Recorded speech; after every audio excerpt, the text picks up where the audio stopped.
The ballroom glittered like a trap made of diamonds and lies. 7 years, 7 seasons of being dismissed, pitied, whispered about. Tonight would be different, not because Eliza Whitmore had changed, but because someone had been watching her all along, someone dangerous. Someone who saw what every other man in London had been too blind to notice. And when Adrian Blackthorne finally stepped out of the shadows, his declaration would tear through society like a blade through silk. This is the story of the woman nobody wanted, until the most powerful man in England made it impossible for them to look away. Stay with me until the end, hit that like button, and drop a comment telling me what city you're watching from. I want to see how far this story travels. The November rain hammered against the windows of Ashworth House with the persistence of bad news. Inside, the ballroom blazed with enough candles to shame the sun, and the heat pressed down on Eliza Whitmore's skin like judgment itself. She stood near the wallpaper, cream silk with gold threading that probably cost more than her entire wardrobe, and watched the dancers spin past in a blur of practiced smiles and calculated grace. 24 years old, 7 seasons, invisible. "Miss Whitmore, you look positively radiant this evening," Mrs. Pemberton said, her voice dripping with the kind of sweetness that preceded cruelty. The older woman's fan snapped open with a crack that made Eliza flinch. "I do hope you're enjoying the festivities, although I suppose at this point one learns to appreciate the ambiance rather than the prospects, doesn't one?" Eliza's fingers tightened around her own fan. "The ambiance is suffocating, Mrs. Pemberton, but I've grown quite fond of suffocation. It builds character." Mrs. Pemberton's smile froze. Her eyes flickered, a moment of calculation, deciding whether Eliza was worth the effort of a proper insult. She decided against it. They always did. Instead, she turned to the young Miss Hartley beside her, a fresh-faced debutante with the kind of porcelain beauty that made men stupid. "Come, my dear, I see Lord Ashford is free. Let us not waste the opportunity." They swept away, leaving Eliza exactly where society preferred her, alone, watching, forgotten. She should have been used to it by now. The first season she'd been 17 and hopeful in that dangerous way young girls are when they believe the world might be fair. Her mother had fussed over her dress, a pale blue thing that washed out her complexion. Her father had given her his standard lecture about smiling, being agreeable, not offering opinions unless asked. "Men don't want a debate partner, Eliza," he'd said, adjusting his cravat in the mirror. "They want a pleasant companion, someone who makes them feel intelligent. Can you manage that?" She'd tried. For half a season, she'd bitten her tongue until it bled, nodding along while lordlings explained things she'd already read about in books they'd never opened. But pretending to be stupid was exhausting, and eventually she'd cracked. Lord Hastings had been going on about military strategy, confidently wrong about the Battle of Waterloo, and she'd corrected him without thinking. The look on his face, shock, then anger, then disgust, she still remembered it perfectly. He'd walked away mid-sentence, and by the next morning, word had spread. Eliza Whitmore was difficult, opinionated, unwomanly. The second season, she'd tried a different approach, silence. If she didn't speak, she couldn't offend, but silence, it turned out, was worse. Dull, they called her. No personality. Like conversing with furniture. By the third season, her mother had started crying at breakfast. By the fifth, her father had stopped attending events with the family, claiming business kept him occupied. By the seventh, Eliza had stopped pretending any of it mattered. She made her way through the crowd now, navigating around clusters of people who didn't see her. That was the trick she'd learned, moving through rooms like smoke, there, but not there. She'd perfected the art of existing without taking up space. The terrace doors stood open, letting in cold air that fought uselessly against the overwhelming heat of too many bodies in too small a space. Eliza slipped through them, grateful for the bite of winter wind against her flushed skin. Outside, the rain had softened to a mist. The terrace overlooked the gardens, dark shapes of hedges and statuary emerging from the fog like ghosts. She could still hear the music, muffled now, and the murmur of conversation that never seemed to stop. "Running away?" The voice came from her left, from the shadows near the balustrade. Deep, measured, edged with something that might have been amusement or might have been something darker. Eliza spun, her heart jumping into her throat. A man stepped into the dim light spilling from the ballroom. Tall, very tall, she realized as he moved closer, with dark hair that looked black in the shadows and eyes that caught what little light there was and threw it back like a challenge. He wore evening clothes that fit him the way expensive things fit people who don't think about money, perfectly, carelessly, as if tailored by someone who understood exactly what they were working with. She knew who he was. Everyone knew who he was. Adrian Blackthorne, Duke of Ravenmore. 32 years old. Impossible wealthy, notoriously private. He attended perhaps 3 social events a year, always left early, never danced, never smiled. There were rumors, of course. There were always rumors about powerful men who didn't explain themselves. Some said he'd killed a man in a duel and paid off the authorities. Others claimed he ran a gambling empire that controlled half of London's underground. A few whispered about a woman who'd died under mysterious circumstances, though no one could agree on the details. What everyone did agree on, Adrian Blackthorne was dangerous, and smart people kept their distance. "I asked you a question," he said, closing the space between them with 3 measured steps. He moved like someone who'd never been told no, who'd never had to ask permission for anything. "Are you running away?" Eliza lifted her chin. "From what?" "From that." He gestured toward the ballroom with one gloved hand, a casual dismissal of everything inside. The performance, the pretense, the slow suffocation of people pretending to be interested in each other. She blinked. "That's an unexpectedly honest assessment." "I prefer honesty. It saves time." His eyes, she could see them better now, pale gray like winter skies, moved over her face with an intensity that made her want to step back. She didn't. Something stubborn in her refused to give ground. "You're Eliza Whitmore." It wasn't a question. "Yes." 7 seasons. Her chest tightened. "You keep count of other people's failures? That's an unusual hobby. I keep count of interesting things." He moved to the balustrade, resting his hands on the stone, looking out at the dark gardens. "And you are profoundly interesting, Miss Whitmore." The words landed wrong. Too forward, too familiar, too strange. Eliza felt anger spark in her chest, hot and defensive. "I'm not interested in whatever game this is, Your Grace. If you're bored and looking for entertainment at my expense, I've been watching you for 3 years. The world seemed to tilt. Eliza gripped the edge of her fan so hard she felt the delicate wood creak. "Excuse me?" Adrian turned to face her fully, and there was nothing playful in his expression. No smirk, no hint of jest. Just that unwavering, unsettling focus. 3 years, since the Beaumont Ball in 1814. You were sitting in the library. I assume you'd retreated there for the same reason you're out here now, reading a book on agricultural reform. When Lord Pemberton found you and tried to impress you with his own limited knowledge of crop rotation, you listened politely for exactly 7 minutes before correcting 3 factual errors and suggesting 2 alternative methods he hadn't considered.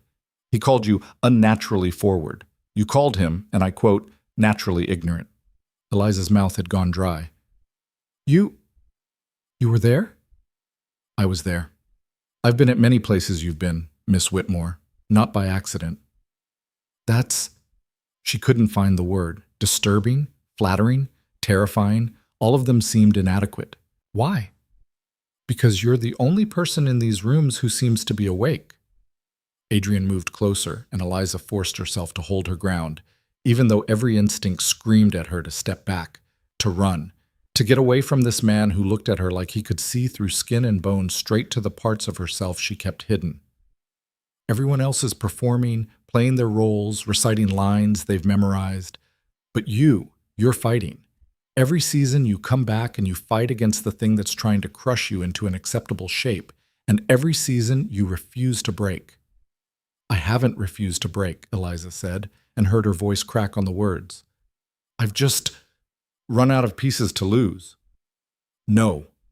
His hand moved, fast enough to startle her, and suddenly he was holding her wrist, not roughly, but firmly enough that she couldn't pull away without making it a struggle. His thumb pressed against her pulse point, and she knew he could feel how fast her heart was racing.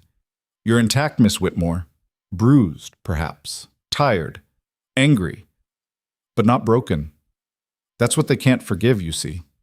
That after 7 years of their very best efforts to destroy you, you're still here, still sharp, still yourself. Eliza yanked her hand back. This time, he let her go. You don't know anything about me. I know you spend your allowance on books instead of dresses. I know you volunteer at the Foundling Hospital every Tuesday afternoon and lie to your mother about visiting friends. I know you wrote a treatise on women's education under a male pseudonym that was published in the Quarterly Review last spring. I know you're clever enough to be dangerous and stubborn enough to refuse to apologize for it. The air rushed out of her lungs. The treatise. No one knew about that. No one. She'd been so careful. How did you? I make it my business to know things that matter. Adrian's expression shifted, something almost like satisfaction crossing his face. And you matter, Miss Whitmore. More than you realize. Why? The question came out raw, desperate. Why would I possibly matter to you? You're… She gestured at him, at all of him, at everything he represented. You're the Duke of Ravenmore. You could have anyone. Any woman in London would… I don't want any woman in London. His voice cut through hers, sharp and final. I want someone who can think. Someone who won't bore me to death with mindless chatter about fashion and weather. Someone who understands that the world is not a ballroom and that real power has nothing to do with being pleasant. Eliza's head was spinning. This couldn't be real. Men like Adrian Blackthorne didn't notice women like her. They certainly didn't watch them for 3 years. They didn't memorize their habits and seek them out on dark terraces to make speeches about… About what? What was this? Are you asking to court me? The words sounded absurd even as she said them. No. The rejection stung more than it should have. Eliza turned away, mortified, ready to flee back inside and forget this entire humiliating conversation. I'm telling you I'm going to court you. I'm not asking permission. Not from you, not from your father, not from anyone.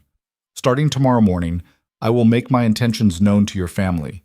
Within the month, society will understand that you are under my protection and that any slight against you is a slight against me. He paused. You can accept this or fight it, Miss Whitmore, but you cannot stop it. She whirled back to face him. You're insane. Probably. He didn't seem bothered by the assessment. But I'm also right.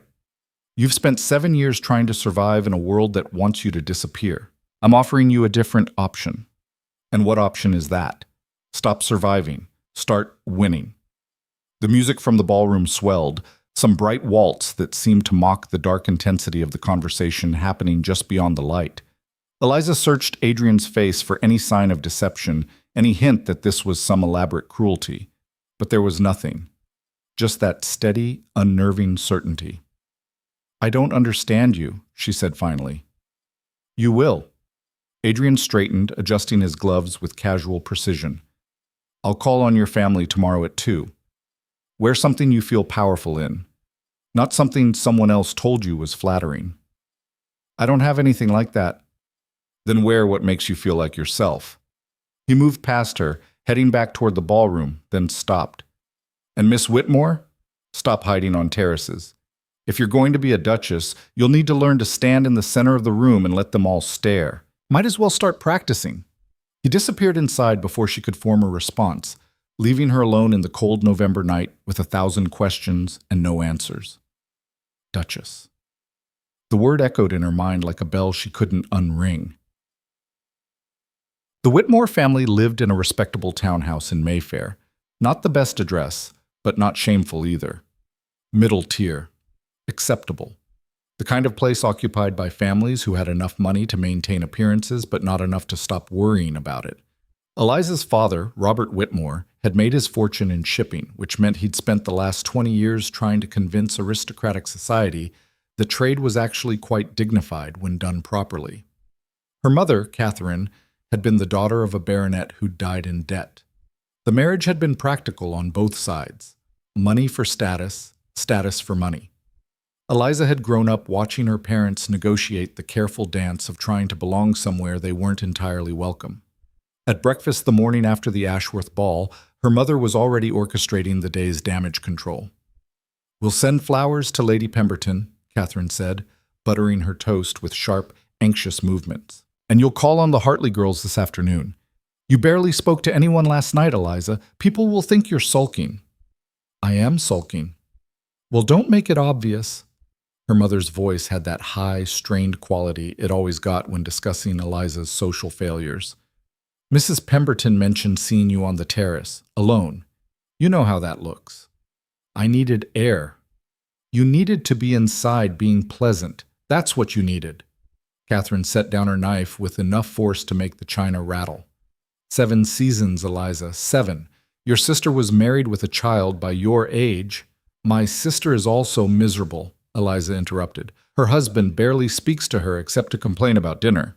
Her husband is a viscount with an estate in Yorkshire. She's a viscountess. She has security, position, a place in the world. What do you have? The words hung in the air, sharp and mean. Catherine's face flushed, and Eliza could see her mother struggling with the guilt that always followed these outbursts. But the words didn't unsay themselves. They never did. I have books, Eliza said quietly, and a brain that still works. That seems like enough. It's not enough. You need... The doorbell rang. All 3 of them, Eliza, her mother, and her father, who'd been hiding behind his newspaper, froze. Visitors didn't call at 10 in the morning, not unless something was wrong or scandalous or both. They heard the murmur of voices in the hall. Their butler, Henderson, sounded confused, which was unusual. Henderson never sounded confused. Then footsteps, quick and nervous, and the breakfast room door opened. Your Grace, Henderson said, and his voice actually trembled. The Duke of Ravenmore. Eliza's fork clattered against her plate. Adrian Blackthorne walked into their breakfast room like he owned it, which, given his wealth, he probably could have if he'd wanted to. He looked even more imposing in daylight, tall, dark, impeccably dressed in a morning coat that probably cost more than their furniture. His eyes swept the room, cataloging everything before landing on Eliza. Miss Whitmore? He inclined his head. Mr. Whitmore. Mrs. Whitmore. Forgive the early intrusion. I have business to discuss. Robert Whitmore had turned an interesting shade of pale. Your Grace, we... Of course, please sit. Would you like... Henderson, tea? No need. Adrian remained standing. This won't take long. Mr. Whitmore, I'm here to inform you of my intention to court your daughter with the aim of marriage. I'll be calling regularly, and I expect we'll announce our engagement within 6 weeks. I wanted you to hear this directly from me before the rest of London starts talking. Silence. Complete, absolute silence. Catherine had gone white. Robert looked like he might faint. Eliza couldn't breathe. Robert's mouth opened and closed. Your Grace, I don't... This is very sudden. Yes. We'd need to discuss. There are matters of property, settlements, arrangements. My solicitor will contact yours this afternoon. Whatever dowry you are planning to provide, you can keep it. I have no need of additional funds. The marriage settlement will be generous. Miss Whitmore will have her own income and properties. She'll want for nothing. But... Robert was floundering, trying to find his footing in a conversation that had already rolled past him. Your Grace, forgive me, but why? Why Eliza? The question landed like a slap. Even Catherine flinched. Adrian's expression went cold. Why wouldn't I choose her? I didn't mean, that is, Eliza is a wonderful girl, but she can be difficult, opinionated, not always. Your daughter, Adrian interrupted, is the most intelligent woman I've ever encountered. She's principled, honest, and strong enough to survive 7 years of a society that tried very hard to break her. Those qualities are rare and valuable. I don't want someone easy, Mr. Whitmore. I want someone equal to the life I'm offering. Your daughter is the only woman in London who meets that standard. He turned to Eliza then, and she saw something flicker in his eyes. A challenge, maybe, or a question. I told you I'd call at 2, he said. I'm early. Do you object? Every eye in the room was on her. Her mother looked like she might cry or scream or both. Her father seemed caught between shock and desperate hope. This was a duke, after all, the kind of match they'd stopped dreaming about years ago. And Adrian stood there, waiting, watching her with that same unsettling intensity he'd had on the terrace. Say no, part of her whispered. This is insane. You don't know him. He's been watching you for years without your knowledge. That's not romantic. That's disturbing. Run. Say no, protect yourself. But another part, the part that had spent 7 years being dismissed and pitied and slowly erased, that part whispered something different. What if he means it? I don't object, Eliza heard herself say, but I have conditions. Her mother made a small, horrified sound. Adrian's mouth curved into something that wasn't quite a smile. Name them. I want to see proof that you're serious, not words, not promises. I want to understand what you're actually offering before I agree to anything. And I want... She paused, surprised by her own boldness. I want to know why. Really why. Not the flattering version you told my father, the truth. Done. Adrian moved toward the door, then looked back. Get your coat, Miss Whitmore. We're leaving. Now? Catherine's voice pitched high. Your Grace, it's not proper for them to be alone. I'm aware of propriety, Mrs. Whitmore. I've chosen to ignore it. Your daughter is perfectly safe with me, and I have something to show her that she needs to see. We'll return before dinner. He paused. Unless you'd like to refuse a duke's request. Catherine opened her mouth, closed it, looked helplessly at her husband. Robert cleared his throat. Perhaps a chaperone. No chaperone. This conversation is private. Adrian's voice left no room for negotiation.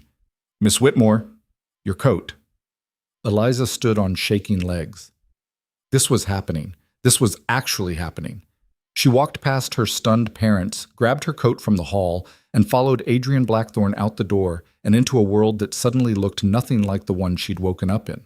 His carriage waited outside. Black, unmarked, expensive.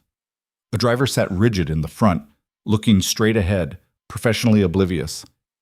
Adrian handed her inside, then climbed in after her. The door closed with a solid, final sound. Where are we going? Eliza asked as the carriage jolted into motion. Somewhere you'll understand.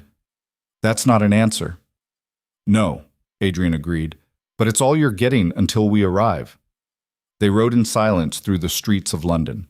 Morning traffic flowed around them, vendors calling out, children running, workers hurrying to their destinations. Normal people living normal lives, completely unaware that Eliza Whitmore's entire existence had just been turned inside out. She studied Adrian from the corner of her eye. In the close confines of the carriage, she could see details she'd missed before. A thin scar along his jaw. The way his hands, bare now without gloves, bore calluses that didn't belong to a man who only handled pens and paperwork. The tension in his shoulders that suggested someone always ready for a fight. You're staring, he said without looking at her. You've been watching me for 3 years. I think I'm entitled to 5 minutes of staring. That almost smile again. Fair enough? Are you going to tell me where we're going? We're here. The carriage stopped in a part of London Eliza didn't recognize. Not wealthy, but not the desperate poverty of the East End either. Middle ground, working-class neighborhoods where people got by, barely, if they were lucky and careful. Adrian stepped out and offered his hand. Eliza took it, letting him help her down, and found herself standing in front of a narrow building wedged between a bakery and a boarding house. The sign above the door read, "The Ashford School for Girls," in simple black letters. What is this? Eliza asked. Come inside. He led her through the door into a small entrance hall that smelled like chalk and books, and the particular mustiness of old buildings that tried very hard to stay clean. Voices drifted from somewhere deeper in, young voices, reciting something in unison. Adrian guided her down a hallway and stopped outside a classroom door. Through the small window, Eliza could see rows of girls aged perhaps 10 to 15, most in worn but clean dresses, sitting at desks and listening intently to a woman at the front of the room. Mathematics, Adrian said quietly. Real mathematics. Not the watered-down arithmetic they teach wealthy girls so they can calculate household expenses. Algebra, geometry. Some of them are learning calculus. Eliza stared. Who are they? Forgotten girls, orphans, daughters of servants, shop workers, tradesmen, the ones who'd normally be illiterate or barely educated, destined for factory work or worse. He watched the classroom with an expression Eliza couldn't quite read. I started this school 5 years ago. There are 3 others like it across London now.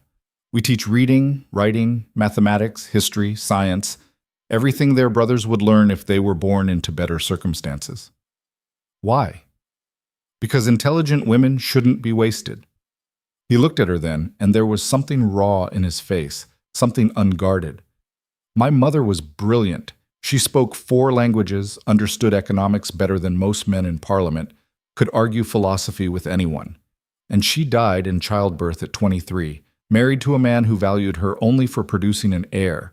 She spent her entire adult life being intelligent in secret, pretending to be less than she was, slowly suffocating under the weight of everything she wasn't allowed to be. Eliza's chest tightened. I was 7 when she died, Adrian continued.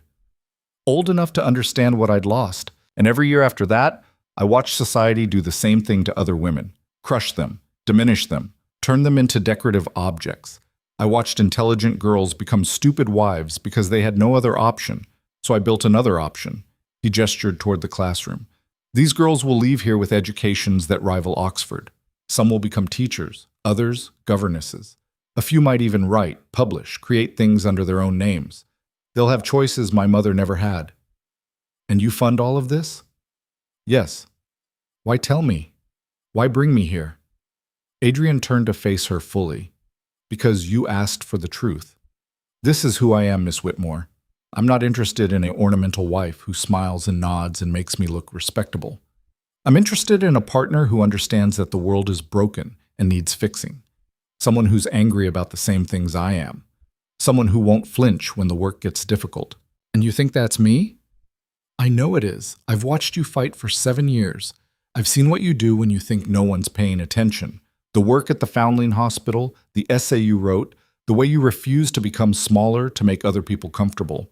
You're already doing the work, Eliza.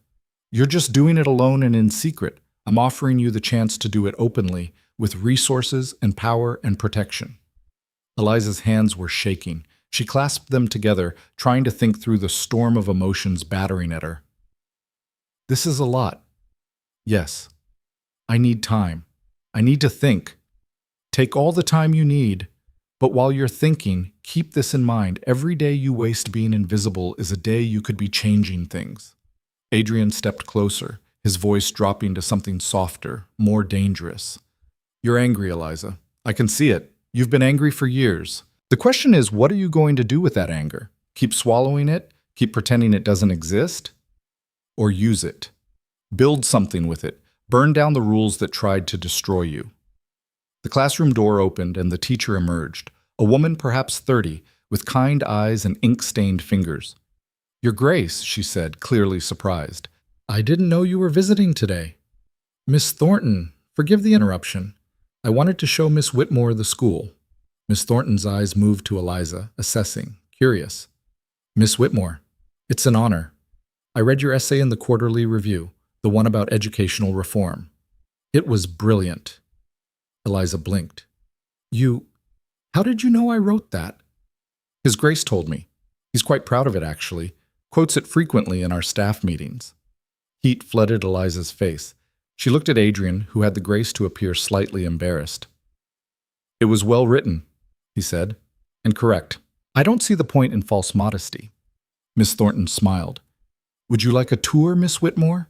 I'd love to show you what we're doing here. For the next hour, Eliza was led through classrooms where girls who should have been illiterate were reading Shakespeare and debating history. She saw science experiments, art projects, a small library crammed with more books than some wealthy estates possessed, and everywhere she saw the same thing, intelligence that had been rescued from waste, potential that had been given a chance. By the time they returned to the carriage, her mind was reeling. You do this, she said as Adrian settled across from her. You built this. You maintain it. You actually care about this. Yes. So when you say you want a partner, I mean someone who will help me expand the work. Someone who can navigate society's rules well enough to open doors I can't. Someone who understands what it means to be underestimated and who won't waste that advantage.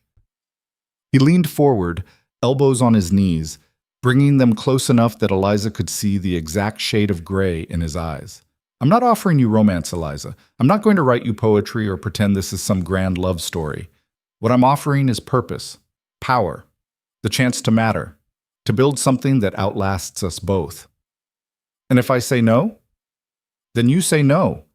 I won't force you, But you should know, he paused, seeming to choose his words carefully. I don't have a second choice. If you refuse me, I won't court anyone else. I'll live my life alone and build my schools and die without an heir, and I won't regret it, because I've already met the person I want beside me, and I'm not interested in settling for less. The carriage rolled through London's streets, carrying them back toward her family's house, toward a decision that would reshape everything. Eliza looked at her hands, at the calluses from holding pens and turning pages, at fingers that had never worn expensive rings. I need 3 days, she said finally. You can have a week. 3 days. And during those 3 days, I want complete honesty from you. No more surprises, no more revelations. If there's something I should know about you, about your past, about what this life would actually be, I want to know it now. Adrian nodded slowly. Agreed. Ask me anything. Did you kill someone in a duel? Yes. The blunt admission stole her breath. He'd assaulted a woman who worked in one of my schools. Adrian continued, his voice flat, factual. She was 16. I challenged him. He refused to apologize or make restitution. We met at dawn. He fired first and missed. I didn't. The authorities were persuaded to call it self-defense. It was legally self-defense. Morally, I murdered him, and I'd do it again. Eliza swallowed. What else? I own gambling establishments, but I don't allow cheating, and I don't extend credit to men who can't afford their losses. I've bribed officials when necessary to protect the schools. I've ruined 3 men financially who tried to force themselves on women under my protection. I don't attend church because I don't believe in a deity that would design the world this badly. And I don't love easily, Eliza, but when I commit to something, I commit absolutely. If you marry me, you'll have my complete loyalty, my resources, my protection, and my respect. What you won't have is freedom from difficulty. Being my wife will make you powerful, but it will also make you a target. For who? Everyone who benefits from the current system. Every man who wants the schools shut down. Every person who sees women's education as a threat. Every lord who thinks I'm too powerful and wants to see me brought down. His eyes never left hers. I won't lie to you, Eliza. This won't be an easy life, but it will be a life that matters. The carriage stopped. They'd reached her house. Adrian opened the door and helped her down. On the street, in broad daylight, he took her hand and held it perhaps a moment too long. 3 days, he said. Think carefully. And Eliza, whatever you decide, make the choice for yourself. Not for your parents. Not for society. For you. Then he was back in the carriage, and the driver was pulling away, and Eliza was standing on her front steps with her entire world tilted sideways, trying to figure out how to walk back into a house that suddenly felt far too small for everything she was carrying. Her mother was waiting in the sitting room, pacing a groove into the carpet. The moment Eliza stepped through the door, Catherine descended like a hawk spotting prey. Where did he take you? What did he say? Did he— Eliza, your hair is a disaster, and your hem is muddy. Did anyone see you like this? We went to a school. Eliza untied her bonnet, fingers clumsy with exhaustion. The last few hours felt like they'd happened to someone else. He wanted to show me something. A school? Catherine's face twisted in confusion. What school? Why would he— Never mind, it doesn't matter. Eliza, listen to me very carefully. The Duke of Ravenmore wants to marry you. Do you understand what that means? I understand what the words mean, yes. Don't be flippant. This is— Her mother's voice cracked.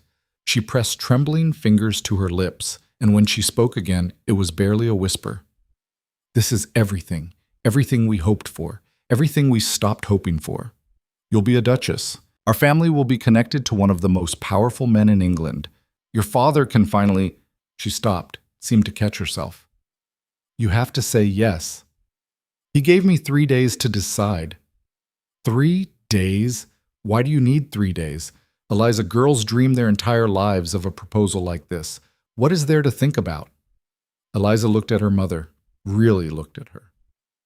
Catherine Whitmore was 46 years old, but could have passed for older. Lines of worry creased her forehead, bracketed her mouth. Her hands never stopped moving, always fidgeting, adjusting, fixing things that didn't need fixing. She'd spent 27 years married to a man who'd given her financial security and social adequacy and nothing else. Not love, not partnership, just the absence of scandal and the presence of sufficient funds. "Is that what you want for me?" Eliza almost asked. But she knew the answer. Her mother wanted safety, security, the kind of life where you didn't have to worry about money or status or what people whispered behind their fans. Adrian Blackthorne wasn't offering safety. He was offering something far more dangerous. "I need to think," Eliza said quietly. "Please, Mother, just give me the 3 days." Catherine's mouth tightened, but she nodded. "Fine, think. But Eliza, don't ruin this. Don't let your stubborn pride destroy the best thing that's ever happened to this family." The words stung more than they should have. Eliza climbed the stairs to her bedroom, shut the door, and stood in the middle of the small space that had been hers since childhood. Books covered every surface, stacked on the desk, piled on the floor, crammed into shelves built into the walls. Her refuge, her rebellion. She pulled out the chair at her writing desk and sat heavily. Through the window, she could see the street below, ordinary and familiar. A maid scrubbing steps. A delivery boy with packages. Life continuing exactly as it always had, completely indifferent to the fact that hers had just been split into before and after. 3 days to decide whether to become a duchess or remain invisible forever. She reached for paper and pen, then stopped. What was she supposed to write? A list of reasons to accept, reasons to refuse? She had plenty of both. The knock on her door came an hour later. "Eliza, it's Charlotte." Her sister. Eliza had almost forgotten Charlotte was visiting today.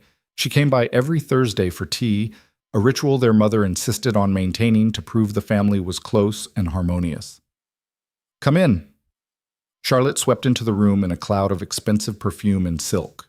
She was 28, beautiful in the delicate porcelain way men seemed to prefer, and carried herself with the careful posture of someone who'd learned early that her value lay in not making mistakes. Her marriage to Viscount Hartwell had been everything their parents wanted: prestigious, profitable, proper.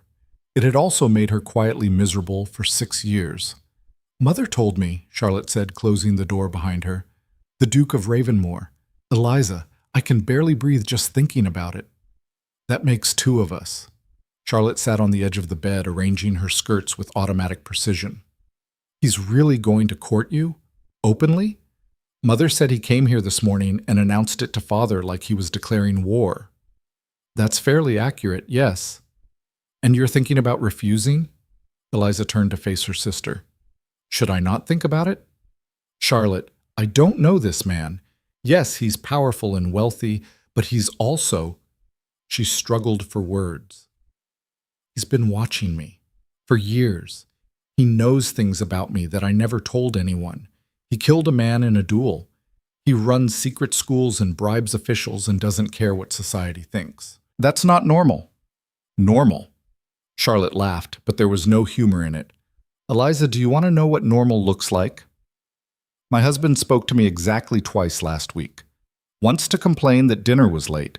Once to inform me he'd be traveling to his club for the weekend. We've been married 6 years, and I could count on 2 hands the number of real conversations we've had. He doesn't hit me. He doesn't cheat.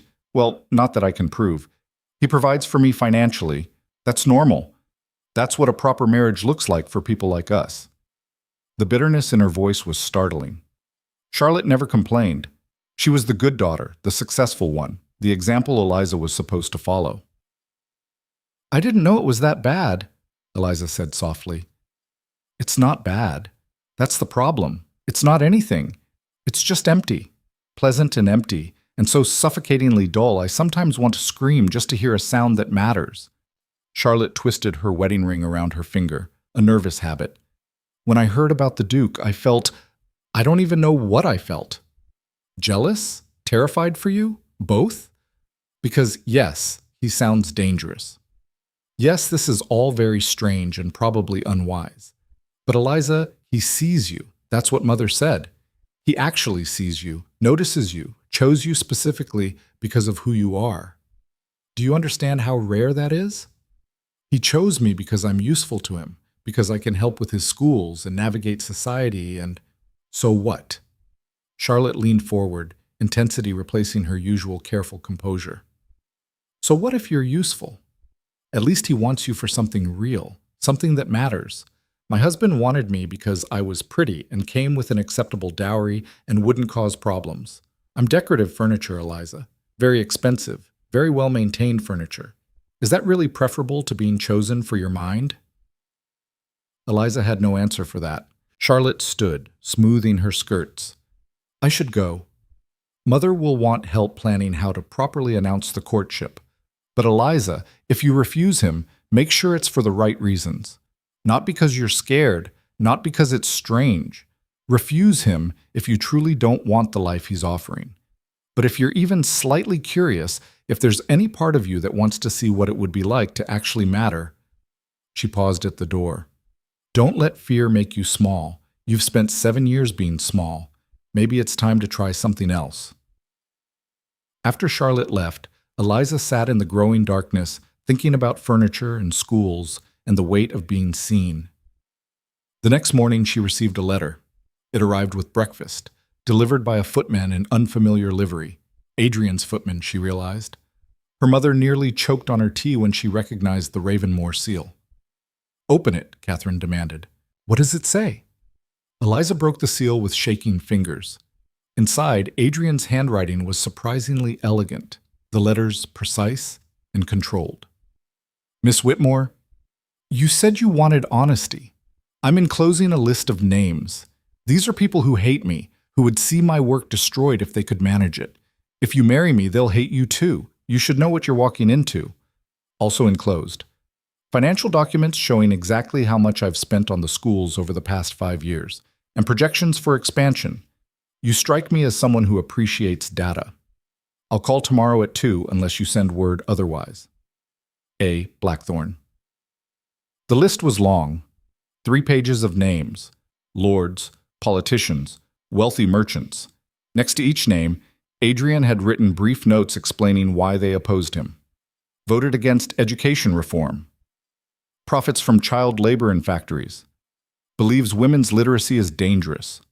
Tried to have the Whitechapel School shut down for moral corruption. The financial documents were even more startling. Thousands of pounds spent on teachers' salaries, books, building maintenance, scholarships, money that could have bought estates, art collections, racehorses, all the things wealthy men usually spent fortunes on. Instead, Adrian had built schools. What is all that? Her father asked, peering over her shoulder. A business proposal, Eliza said. Of sorts. Robert frowned at the numbers. That's a lot of money to spend on charity. It's not charity, it's investment. She met her father's eyes. He's investing in people who'd otherwise be wasted, in intelligence that would otherwise be lost. It's actually the most practical use of wealth I've ever seen. Her mother made an exasperated sound. Practical? Eliza, who cares if it's practical? He's a duke. He wants to marry you. That's all that matters. But it wasn't all that mattered, and they all knew it. That afternoon, against her mother's protests, Eliza went back to the Foundling Hospital. She'd been volunteering there for 3 years, reading to the children, teaching the older ones basic letters. It was the one place where she felt useful, where her education actually meant something. Mrs. Roberts, who ran the hospital, greeted her with a warm smile that faded when she saw Eliza's expression. Trouble at home, dear? Complicated at home.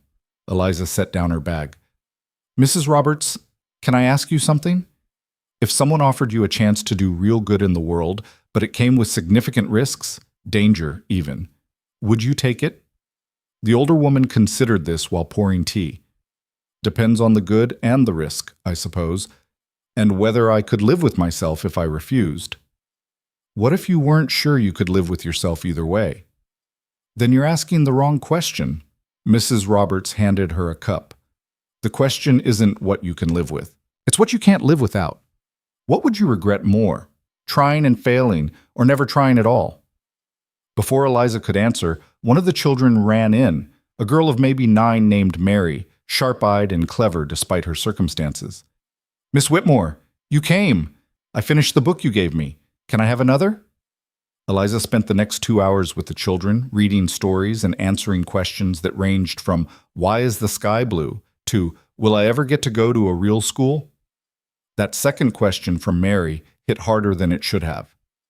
I don't know, Eliza admitted, but I hope so. My brother says girls don't need school, says it's a waste. Your brother is wrong. Mary grinned. That's what I told him.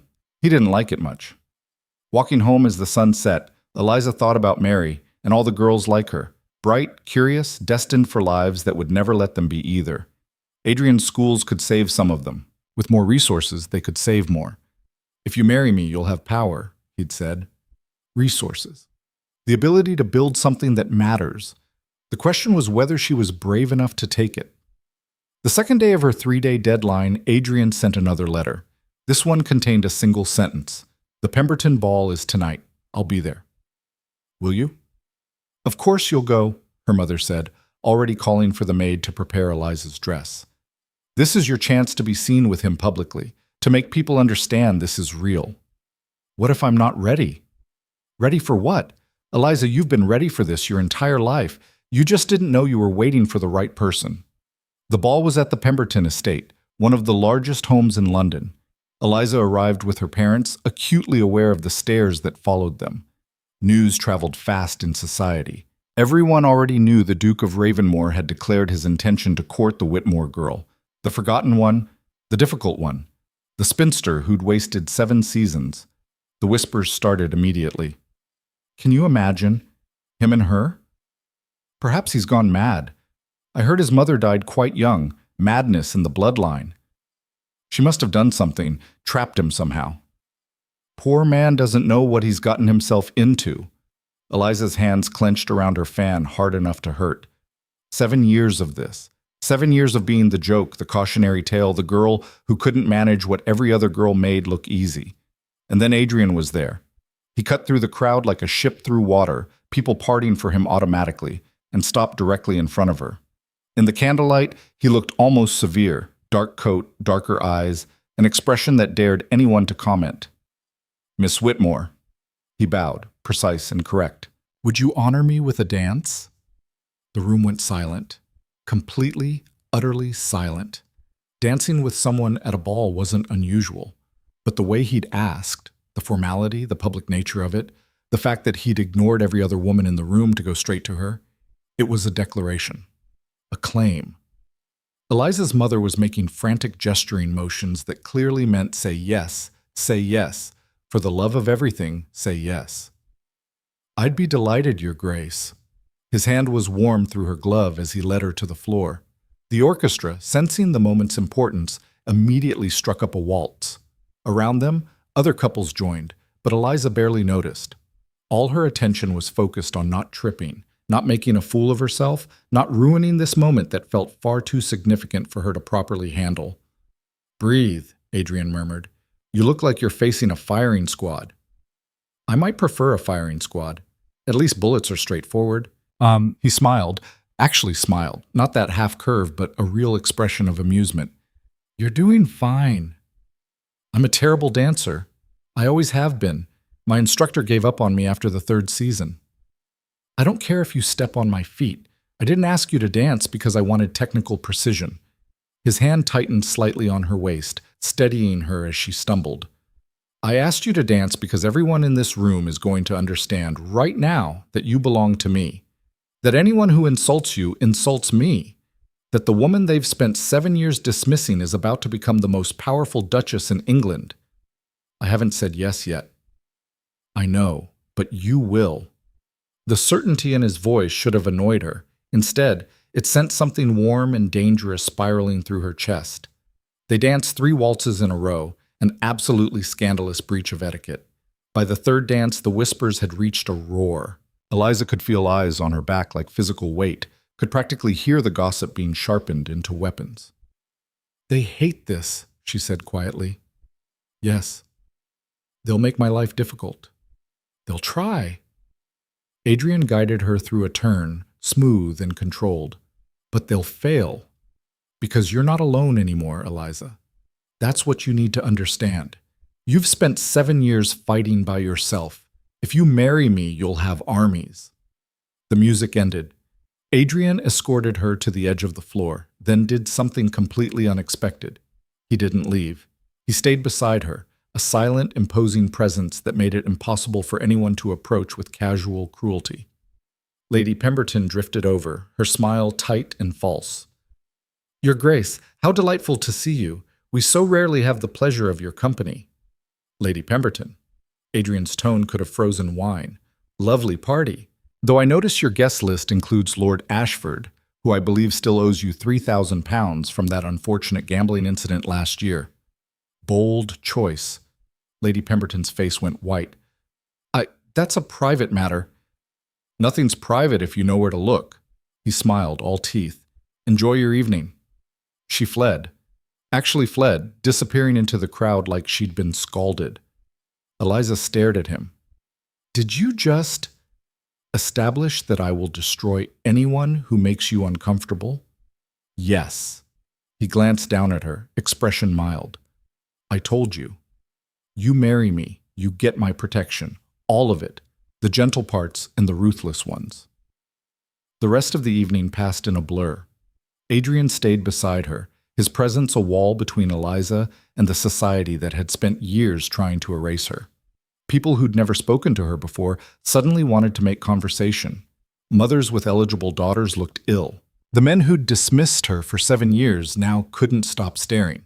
It was intoxicating and terrifying in equal measure.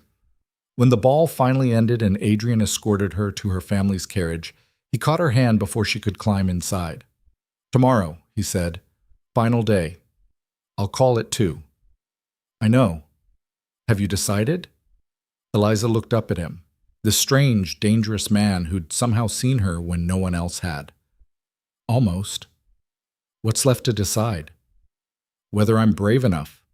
His thumb brushed across her knuckles, a brief, shocking touch. "You're the bravest person I've ever met, Eliza Whitmore. You just haven't realized it yet." Then he was gone, and she was climbing into the carriage, and her mother was practically vibrating with excitement. "Did you see? Did you see how everyone looked at you? Eliza, you were magnificent. 3 dances. He danced 3 dances with you. And the way he spoke to Lady Pemberton, I thought she might actually faint." Eliza barely heard her. She was thinking about armies and protection and the weight of Adrian's hand on her waist. About Mary at the Foundling Hospital asking if she'd ever get to go to a real school. About Charlotte's empty, proper marriage. About 7 years of being invisible. That night, she couldn't sleep. She paced her room, turned the problem over and over in her mind, tried to find a rational answer to a question that defied rationality. At dawn, she finally knew. When Adrian arrived at 2 o'clock the next afternoon, Eliza met him in the sitting room alone. Her mother had wanted to stay, but Eliza had been firm. This conversation was private. He stood by the window, backlit by gray London light, and waited. "I have conditions," Eliza said. Something flickered in his expression, relief, triumph, but his voice stayed level. "Name them." "I want control over the curriculum at the schools. Real control, not just ceremonial involvement. If I'm going to help expand them, I need authority to make decisions." "Done. I want my own money, not an allowance you can revoke. Actual income that's mine, that I can spend or invest as I choose." "Already arranged. The marriage settlement includes 3 estates that will be deeded to you personally. The income from them is yours alone." "I want to keep writing, publishing. Even if it's under a male name, I want to keep doing that work." "I'd be disappointed if you didn't." Eliza took a breath. "And I want honesty. Always. If you're going to do something dangerous, ruin someone, bribe an official, whatever ruthless thing you think is necessary, I want to know beforehand. No surprises. No protecting me from the truth because you think I'm too delicate to handle it." Adrian crossed the room, closing the distance between them in 3 strides. "I will never think you're too delicate for anything. And yes, complete honesty. But that goes both ways, Eliza. If this is going to work, you need to trust me with the truth too. All of it. The parts you're ashamed of, the parts you think make you difficult, the anger and ambition and everything you've spent 7 years hiding." "I don't know how to do that." "Then learn. We'll learn together." He held out his hand. "So is that a yes?" Eliza looked at his hand, strong, scarred, offered without hesitation, and thought about all the ways this could go wrong. He could be lying. He could change his mind. He could turn out to be cruel or controlling or 100 other terrible things. This could be the worst decision she'd ever made, but it could also be the best. She put her hand in his. "Yes," she said. "It's a yes." The smile that crossed Adrian's face was like sunrise breaking through storm clouds, sudden, brilliant, transforming. He pulled her closer, not quite an embrace, but closer than propriety allowed. And when he spoke, his voice was rough with something that sounded almost like emotion. "You won't regret this." "I already regret it a little. I suspect I'll regret it more later." "Probably." His thumb traced circles on her palm, an absent, intimate gesture. "But you'll also change the world. That seems like a fair trade."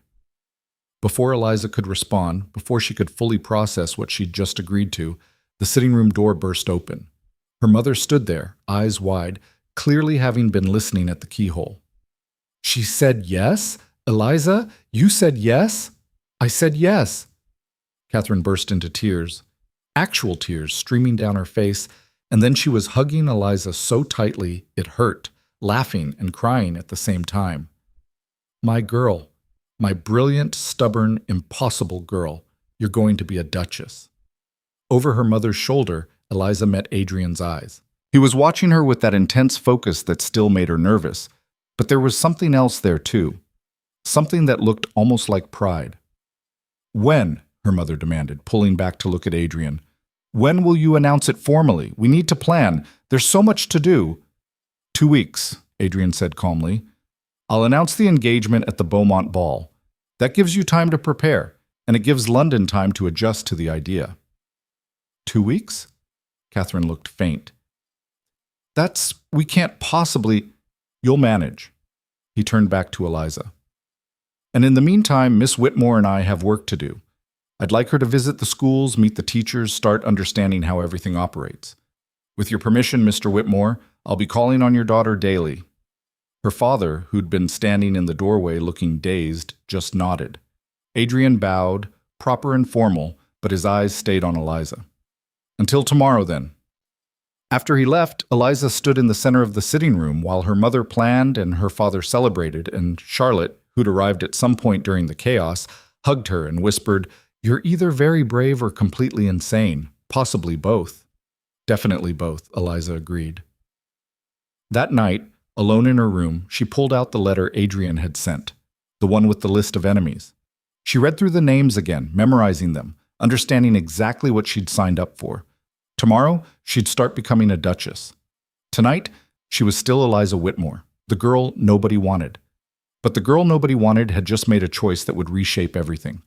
And there was no going back.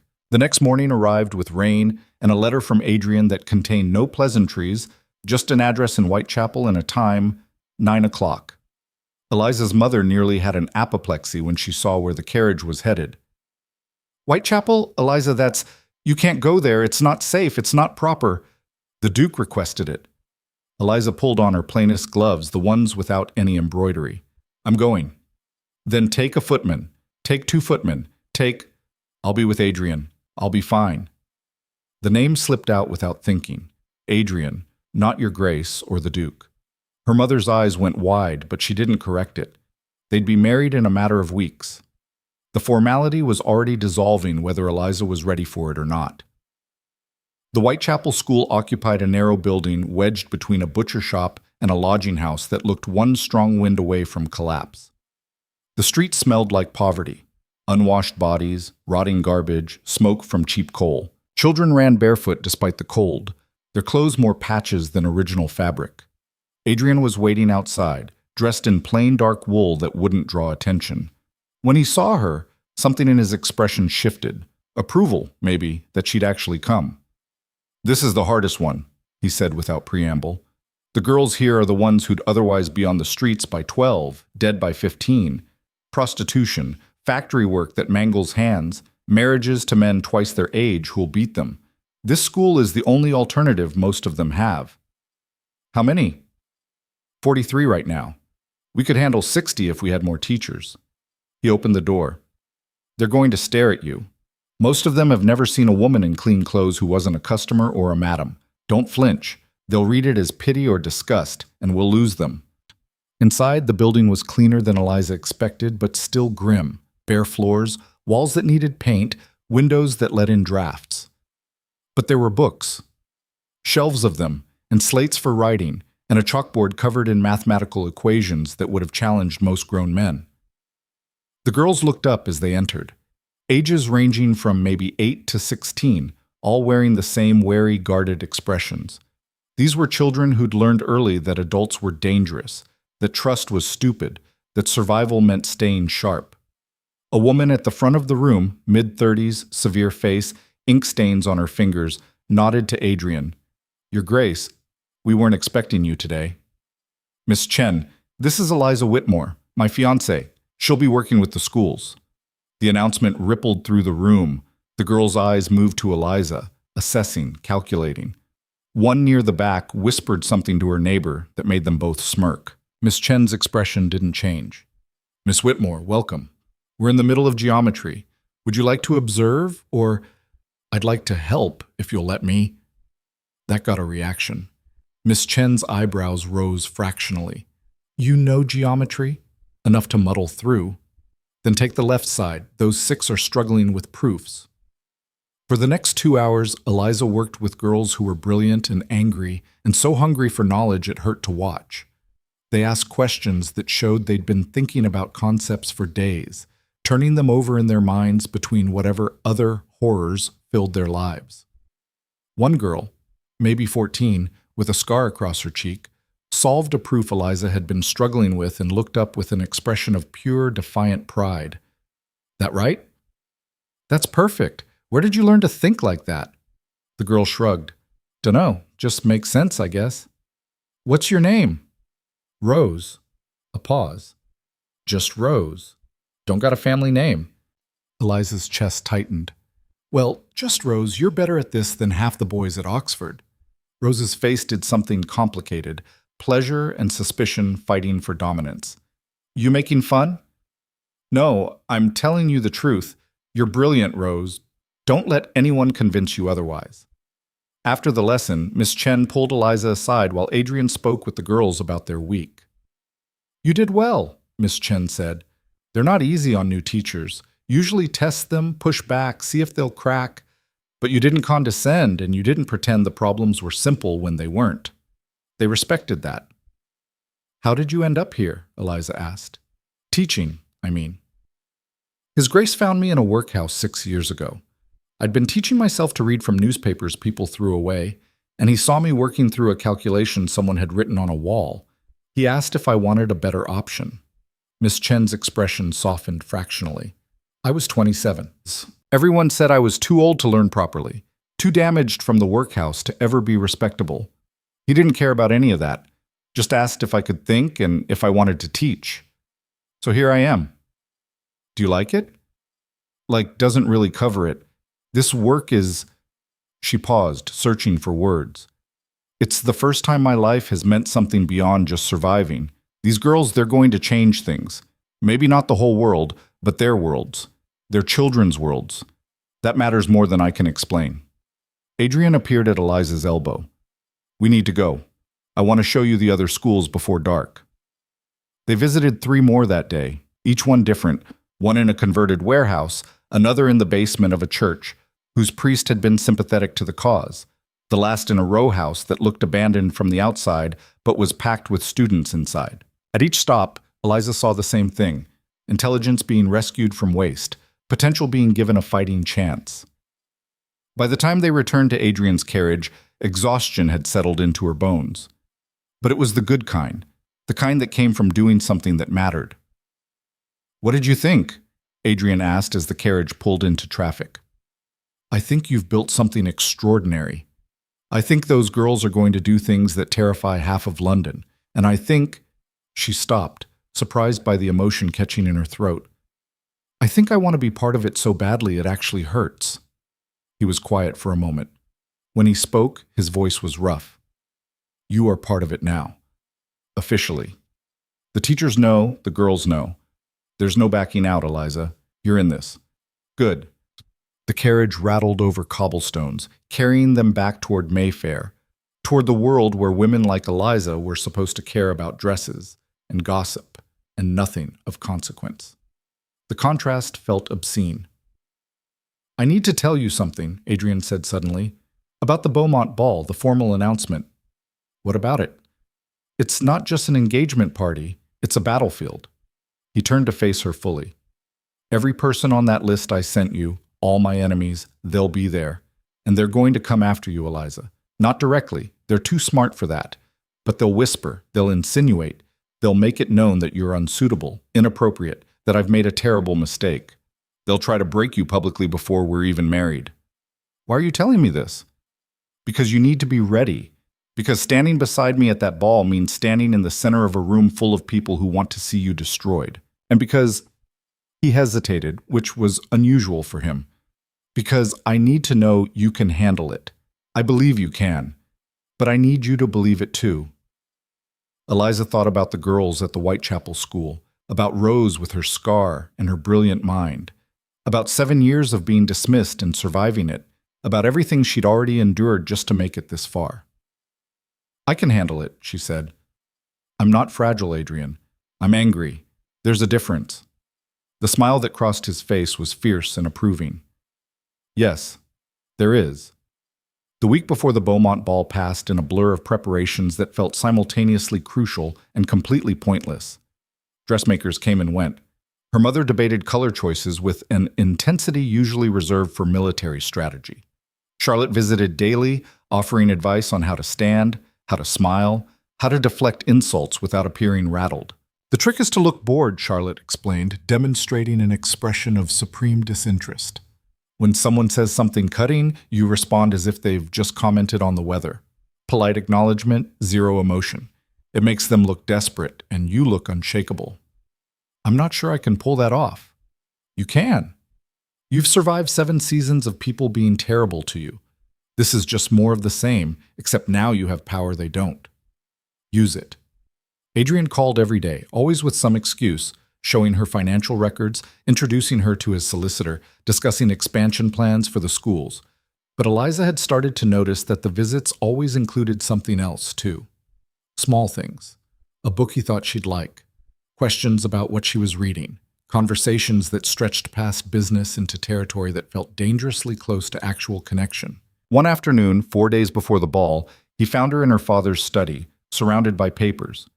"What's all this?" he asked. "Curriculum planning. I've been thinking about what we're teaching at the schools.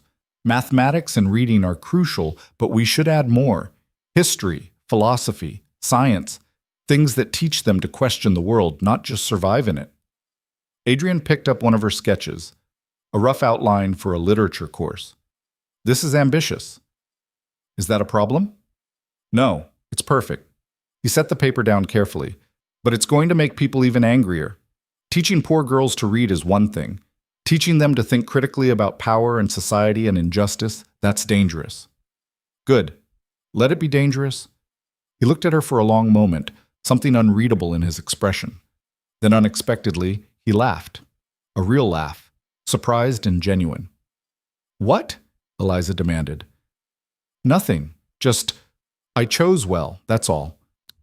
The compliment landed strange and warm in her chest. She looked away before he could see how much it affected her. The night before the Beaumont ball, Eliza couldn't sleep. She lay in bed staring at the ceiling, running through worst-case scenarios until they blurred together into one massive catastrophe. What if she froze? What if she said something stupid? What if Adrian looked at her in front of all those people and realized he'd made a mistake? At 2 in the morning, she gave up on sleep and went to her desk. Started writing, not a letter, just thoughts, trying to organize the chaos in her head. "Tomorrow I become engaged to a man I barely know, in front of people who hate me, for reasons I'm still not entirely sure I understand. This is possibly the stupidest thing I've ever agreed to. It's also possibly the only thing I've ever done that matters. I'm terrified. I'm also more alive than I've been in 7 years. Is that enough? Is being alive enough reason to risk everything?" She didn't have an answer. But when dawn came, she got dressed anyway. Put on the gown her mother had commissioned, deep blue silk that made her look older, more severe, less like someone who could be easily dismissed. Charlotte helped with her hair, twisting it into something elaborate that hurt, but looked impressive. You look like a duchess, Charlotte said softly. Not like you're playing at being one, like you actually are one. I'm not, though. Not yet. Close enough. Charlotte squeezed her hand. Eliza, whatever happens tonight, don't let them make you small. You've spent too long being small. Stand up straight and let them see exactly what they're up against. The Beaumont estate blazed with light, hundreds of candles in the ballroom, torches lining the drive, enough brightness to shame the stars. Every important family in London had come. Eliza could feel their eyes as she entered, could hear the whispers starting before she'd even crossed the threshold. Her parents flanked her like nervous guards. Her father kept adjusting his cravat. Her mother's smile looked painful. And then Adrian was there, cutting through the crowd with that same commanding presence that made people automatically move aside. He looked devastating in formal black, hair perfectly arranged, every inch the powerful Duke society expected. But his eyes, when they found Eliza, held something warmer than authority. Miss Whitmore. He bowed over her hand, lips barely brushing her glove. You look formidable. Is that a compliment? The highest I can offer. He offered his arm. She took it. Together they moved into the ballroom, into the center of the space where everyone could see them, where there was nowhere to hide. The whispers crescendoed. Eliza could make out fragments. Can't believe he's actually going through with it. What does he see in her? Probably threatened her family. Desperate, both of them. Adrian's hand covered hers where it rested on his arm, warm and steady. Ignore them, he murmured. Their noise. Nothing more. Lord Pemberton approached first, his wife trailing behind him with a smile that could cut glass. Your Grace, Pemberton said, we're so delighted you could join us this evening. And Miss Whitmore, what a surprise to see you looking so presentable. The insult was blatant enough to make several people gasp. Eliza felt her face heat, felt the old instinct to shrink, to apologize, to make herself smaller. But Charlotte's words echoed in her head. Don't let them make you small. She lifted her chin and smiled blandly. Thank you, Lord Pemberton. Though I have to say, I'm surprised you noticed anything about my appearance, given how much attention you've been paying to that young woman who is definitely not your wife. What was her name again? Miss Hartford? Or was it Miss Jameson? I lose track. Dead silence. Pemberton's face went purple. His wife looked like she might faint or murder someone, possibly both. Adrian's hand tightened on Eliza's, a silent message of approval. If you'll excuse us, Adrian said pleasantly, I believe the orchestra is starting. He swept Eliza onto the dance floor before anyone could respond, leaving Pemberton sputtering in their wake. That was reckless, Adrian said as they began to waltz, but he was smiling.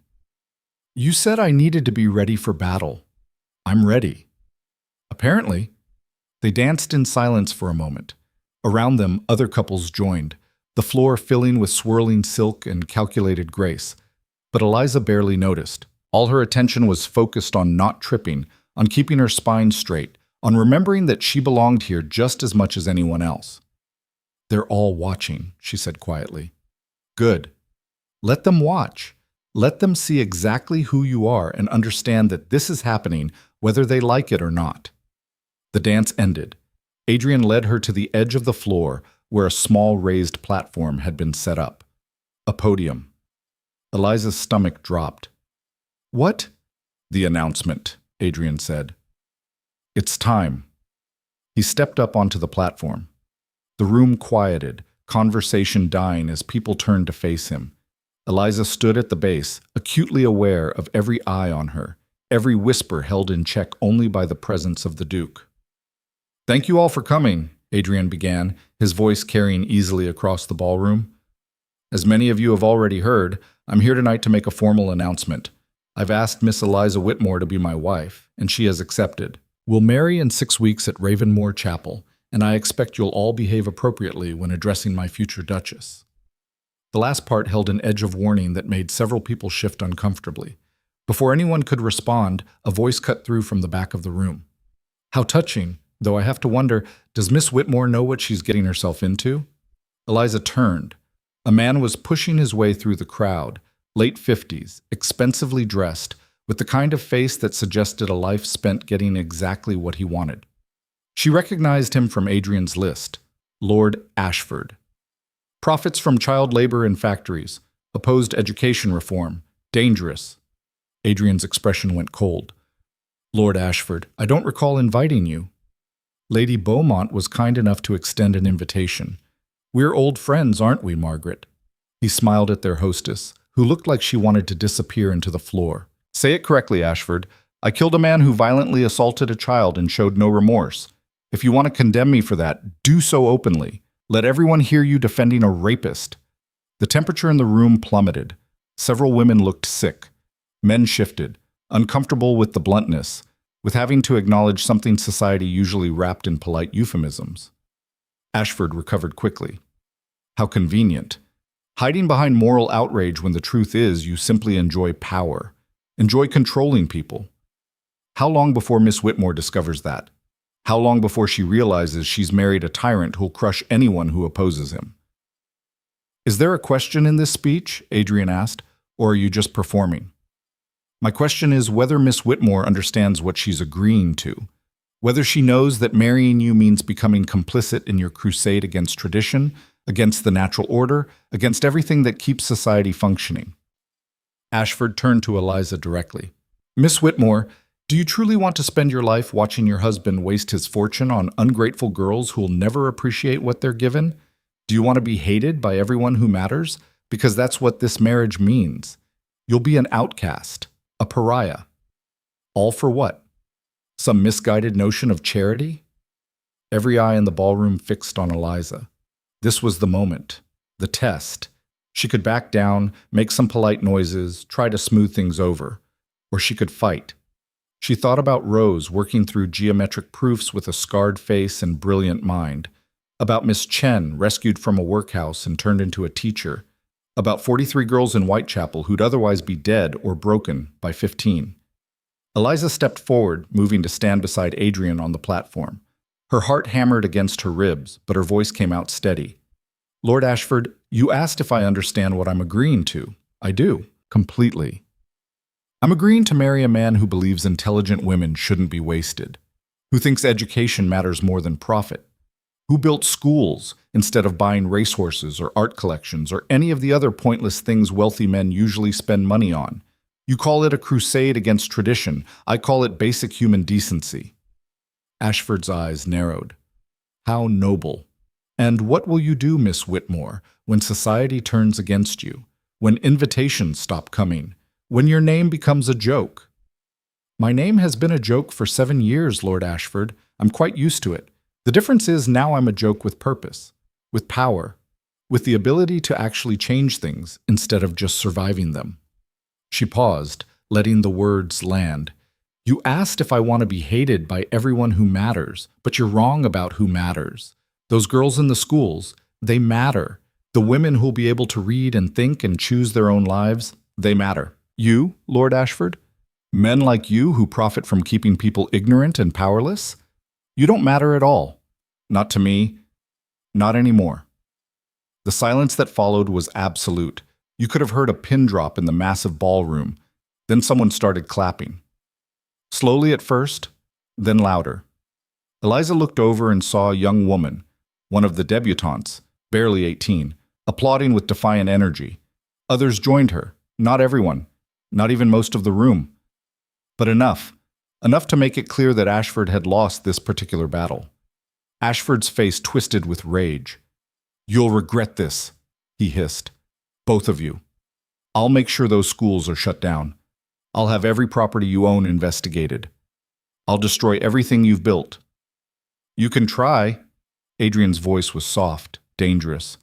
But I should warn you, I've been collecting information on you for 3 years, Ashford. Every bribe you've paid, every worker you've maimed in your factories, every law you've broken. You come after my schools and I'll bury you so deep you'll never crawl out. For a moment, Eliza thought Ashford might actually attack them. His hands clenched into fists, his whole body rigid with fury. But there were too many witnesses, too many people watching. He couldn't afford to lose control completely. This isn't over, he spat, then turned and shoved his way out of the ballroom. The whispers started immediately, shocked, scandalized, thrilled. This would be the gossip of the season, possibly the decade. Adrian took Eliza's hand and raised it high, a gesture of victory and possession combined. "Ladies and gentlemen," he said, his voice carrying over the murmurs. "My fiancée, the future Duchess of Ravenmore. Anyone who has a problem with that can take it up with me directly." The night dissolved into chaos after that. Some people congratulated them. Others fled like Ashford had insulted them personally just by existing. The Beaumont Ball would be remembered for years, not as a pleasant society gathering, but as the night everything changed. As the night finally wound down and Adrian escorted Eliza to her carriage, his hand at her back was warm through the silk of her dress.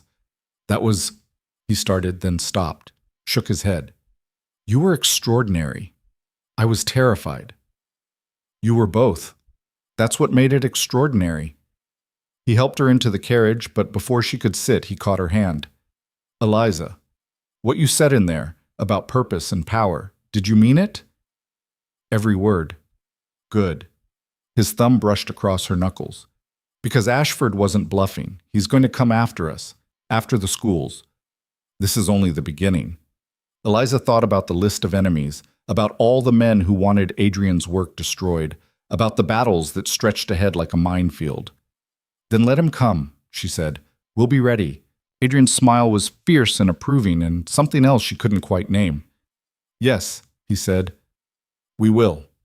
The carriage pulled away, carrying Eliza back toward Mayfair, toward her family's house, toward the last few weeks of being just Eliza Whitmore before she became something else entirely. Behind her, the Beaumont estate blazed with light and scandal. Ahead, everything was dark and uncertain.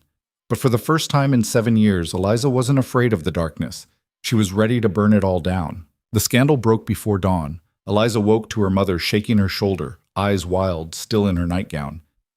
"Get up, get dressed. Adrian's here." "What? Mother? It's barely light." "Now, Eliza." 5 minutes later, still fumbling with buttons, Eliza stumbled into the sitting room to find Adrian pacing like a caged wolf. He'd clearly dressed in a hurry. His cravat was crooked, hair uncombed. She'd never seen him anything less than perfectly composed. The disorder was more alarming than any words could have been. "What happened?" He thrust a newspaper at her. The headline screamed across the top, "Duke's Charity Schools Investigated for Moral Corruption." Below it, a subheading, "Anonymous Sources Claim Inappropriate Conduct, Dangerous Teachings, Threat to Public Decency." Eliza's hand shook as she read. The article was vicious, carefully worded to avoid direct libel, but dripping with insinuation. It suggested the schools were fronts for immoral activity, that the teachers were of questionable character, that Adrian himself had unnatural interest in young girls. Every sentence was designed to destroy, while technically stating nothing provable. "Ashford," she breathed. "Ashford and half a dozen others. They moved fast. This hit every major paper in London. By noon, everyone will have read it." Adrian's voice was tight with barely controlled fury. "The magistrates already sent notice. They're launching a formal investigation. Police will visit the schools today. If they find anything they can twist, anything at all, they'll shut them down." "Yes." Eliza's father appeared in the doorway, looking pale. "Your Grace, perhaps it would be wise to distance yourself from Miss Whitmore until this blows over. For her reputation, no." The word came from both Eliza and Adrian simultaneously. Adrian turned to face Robert Whitmore fully.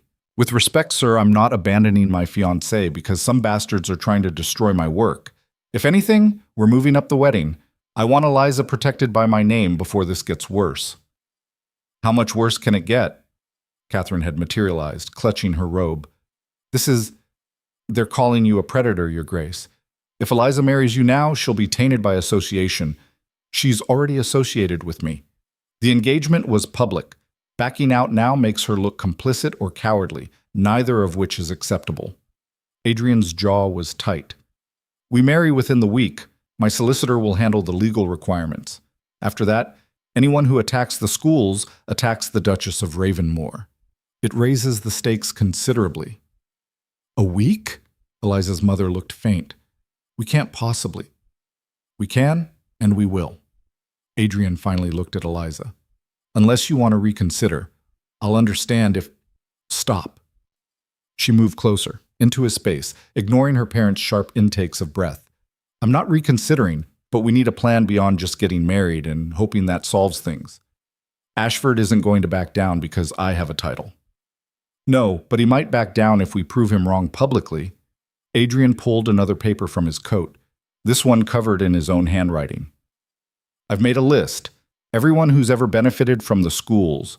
Girls who've gone on to become teachers, governesses, clerks, women whose lives are measurably better because of the education we provided.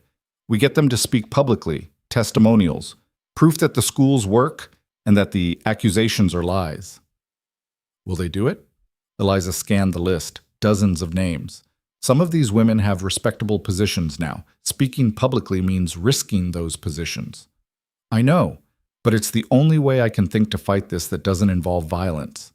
His hands clenched. And I'm very close to choosing violence. Don't. Eliza grabbed his wrist. That's what they want. You lose your temper, do something they can prosecute, and they win. We have to be smarter. Her father cleared his throat. Perhaps I could help. I know several newspaper editors. If we could get them to print the other side of the story. They won't. Adrian's voice was flat. Most of the major papers are controlled by men who oppose the schools. They'll print Ashford's lies and bury our truth. Then we don't use major papers. Eliza was thinking fast, pieces clicking together. There are smaller publications, ones that cater to working people, reformers, women.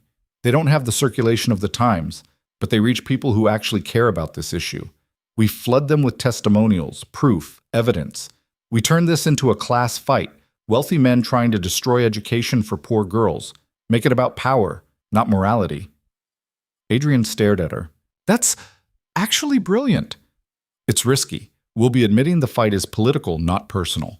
That makes enemies differently. I already have enemies. Might as well have them for something worthwhile. He squeezed her hand briefly, then released it. I'll start contacting the women on this list. You work on the publications, find out who'll print our side. We have maybe 48 hours before the investigation finds something to twist or public opinion solidifies completely. What about the wedding? 3 days from now, small ceremony at Ravenmore Chapel, just family and essential witnesses.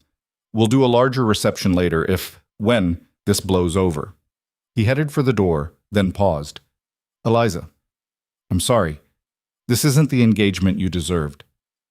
I don't want what I deserve. I want what matters. Go. We have work to do. After he left, her mother collapsed into a chair. This is a disaster, an absolute disaster.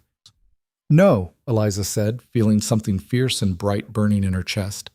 This is a fight, and we're going to win it. The next 48 hours blurred into organized chaos. Eliza spent the first day visiting every small newspaper and pamphlet publisher she could find, armed with testimonials Adrian had collected overnight. Some editors slammed doors in her face. Others listened with skeptical expressions. But a few, the ones who'd built their publications on championing reform, they listened and agreed to print. This'll make us targets, one editor warned. Small man, ink-stained fingers, office that smelled like cheap paper and cheaper coffee. Ashford and his friends don't like being challenged. They're already targeting us. Might as well make it count. He grinned, sharp and feral. I like you, Miss Whitmore. You've got spine. We'll run it tomorrow, front page. By the second day, the testimonials started appearing. Not in the major papers, those stayed silent or ran follow-up articles about the ongoing investigation. But in the smaller publications, the ones working people actually read, stories emerged. A former student who'd become a teacher, supporting her family on a real salary. Another who'd published scientific observations under her own name. A third who'd escaped an arranged marriage to an abusive man because she'd had education enough to find work independently. The stories were powerful, raw, real. And slowly, people started paying attention. Adrian worked parallel to Eliza, leveraging connections she didn't know he had. He got 3 members of parliament to tour the schools, reformers who'd been looking for an excuse to challenge the old guard. He arranged for several respected educators to inspect the curriculum and teaching methods. He even got a priest from the sympathetic church to write a letter defending the school's moral character. They met briefly each evening to coordinate, Usually in Adrian's study with maps and lists spread between them like battle plans. The investigation's tomorrow, Adrian said on the second night, rubbing his eyes. They'll send inspectors to all 4 schools. If they find anything, any excuse at all, they won't find anything because there's nothing to find. Eliza studied the schedule. Which school first? Whitechapel. That's the one they'll target. Poorest students, hardest circumstances. Easiest to make look suspicious. Then that's where we need to be. Visible. Obvious. Let them try to manufacture scandal with the future Duchess of Ravenmore standing right there watching them work. Adrian's mouth quirked despite the exhaustion on his face. You're getting disturbingly good at strategy. I'm learning from the best. I'm not... He stopped, seemed to reconsider. Thank you for fighting for this, for not running when things got ugly. Did you really think I'd run? I thought you might be smart enough to. His expression turned serious. Eliza, if this fails, if the schools get shut down and my reputation gets destroyed beyond repair, you'll still be caught in the blast. Your name is tied to mine now. The scandal will touch you too. Good. Good? Adrian, I've been nothing for 7 years. Nobody cared about my reputation because nobody cared about me at all.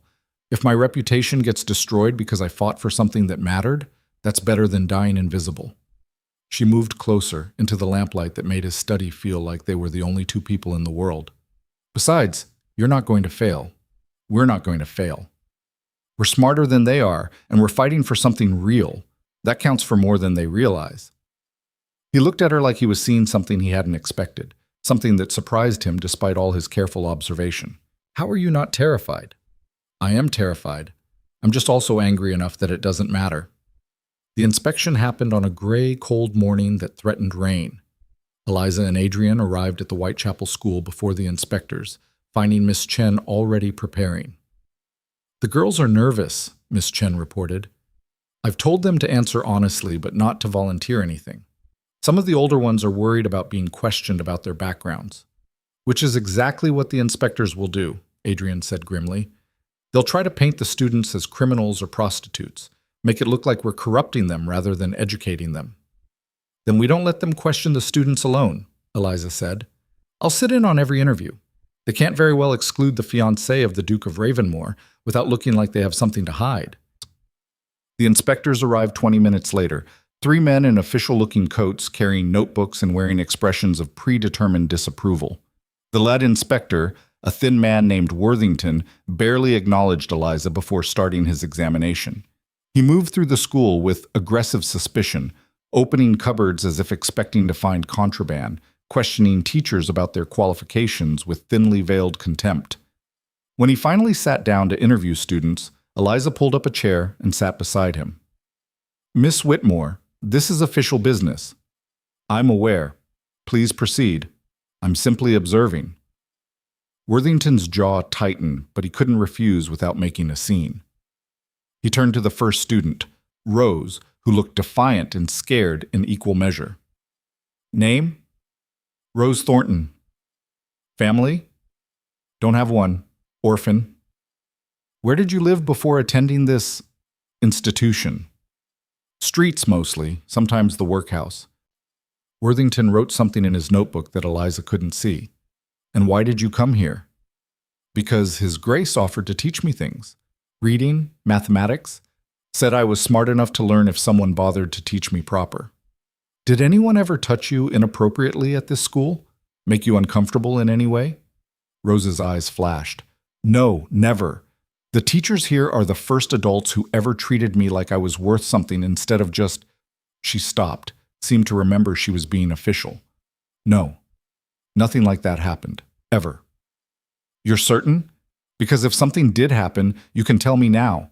You won't be in trouble. I said no. Rose's voice was sharp.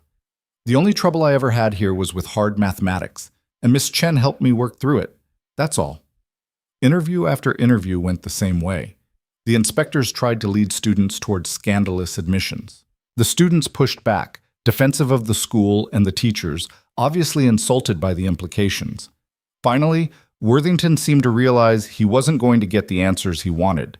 He stood abruptly. We'll inspect the other schools and compile our report. Of course, Adrian said smoothly. Though I should mention, several members of Parliament toured yesterday and found everything in excellent order. Lord Ashton said it was the finest educational program for working-class girls he'd ever encountered. His letter to the Reformist Gazette should be published tomorrow. Worthington's face went stiff. I'm sure the official investigation will be thorough regardless of outside opinions. I'm counting on it. After the inspectors left, Miss Chen let out a breath she'd been holding. They were trying to make us look like criminals. I know. Adrian's voice was tight. But they didn't succeed. The students did well. We just need the other schools to hold up the same way. They spent the rest of the day moving between locations, shadowing the inspectors, making sure every interview was witnessed, every accusation challenged. By evening, Eliza was exhausted and furious and strangely exhilarated. They'd fought back, visibly, publicly, refusing to be intimidated. The next morning, Adrian's solicitor arrived with news. The preliminary report leaked, he said, setting down papers.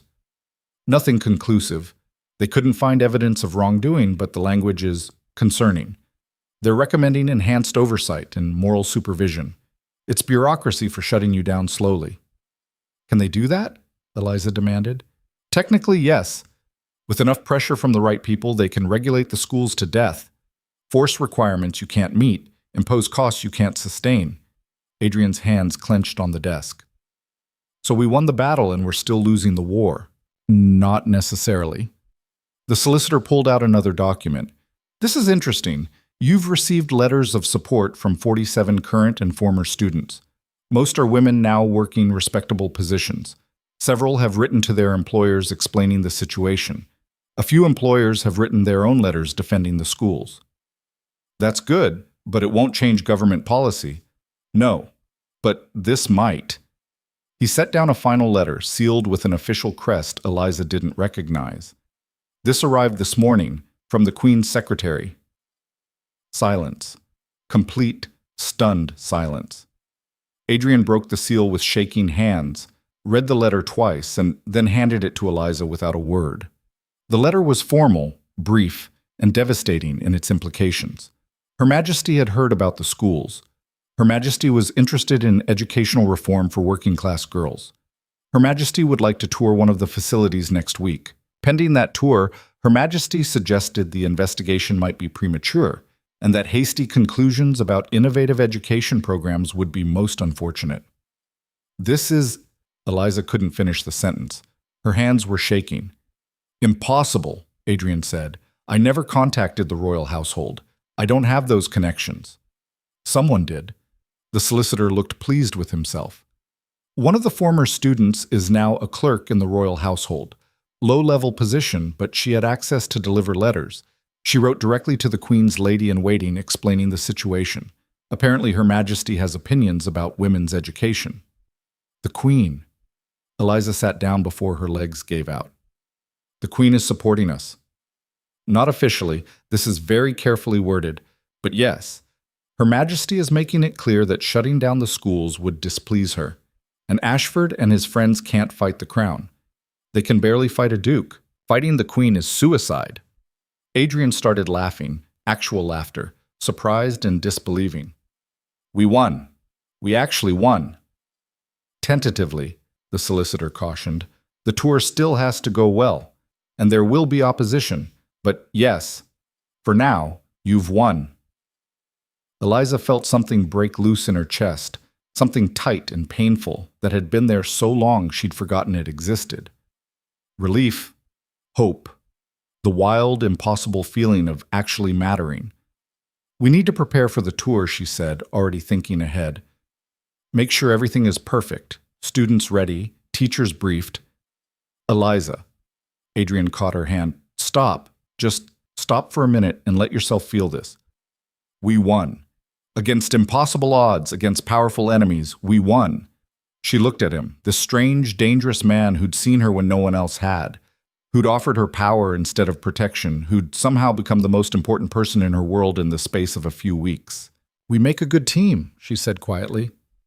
Yes, we do.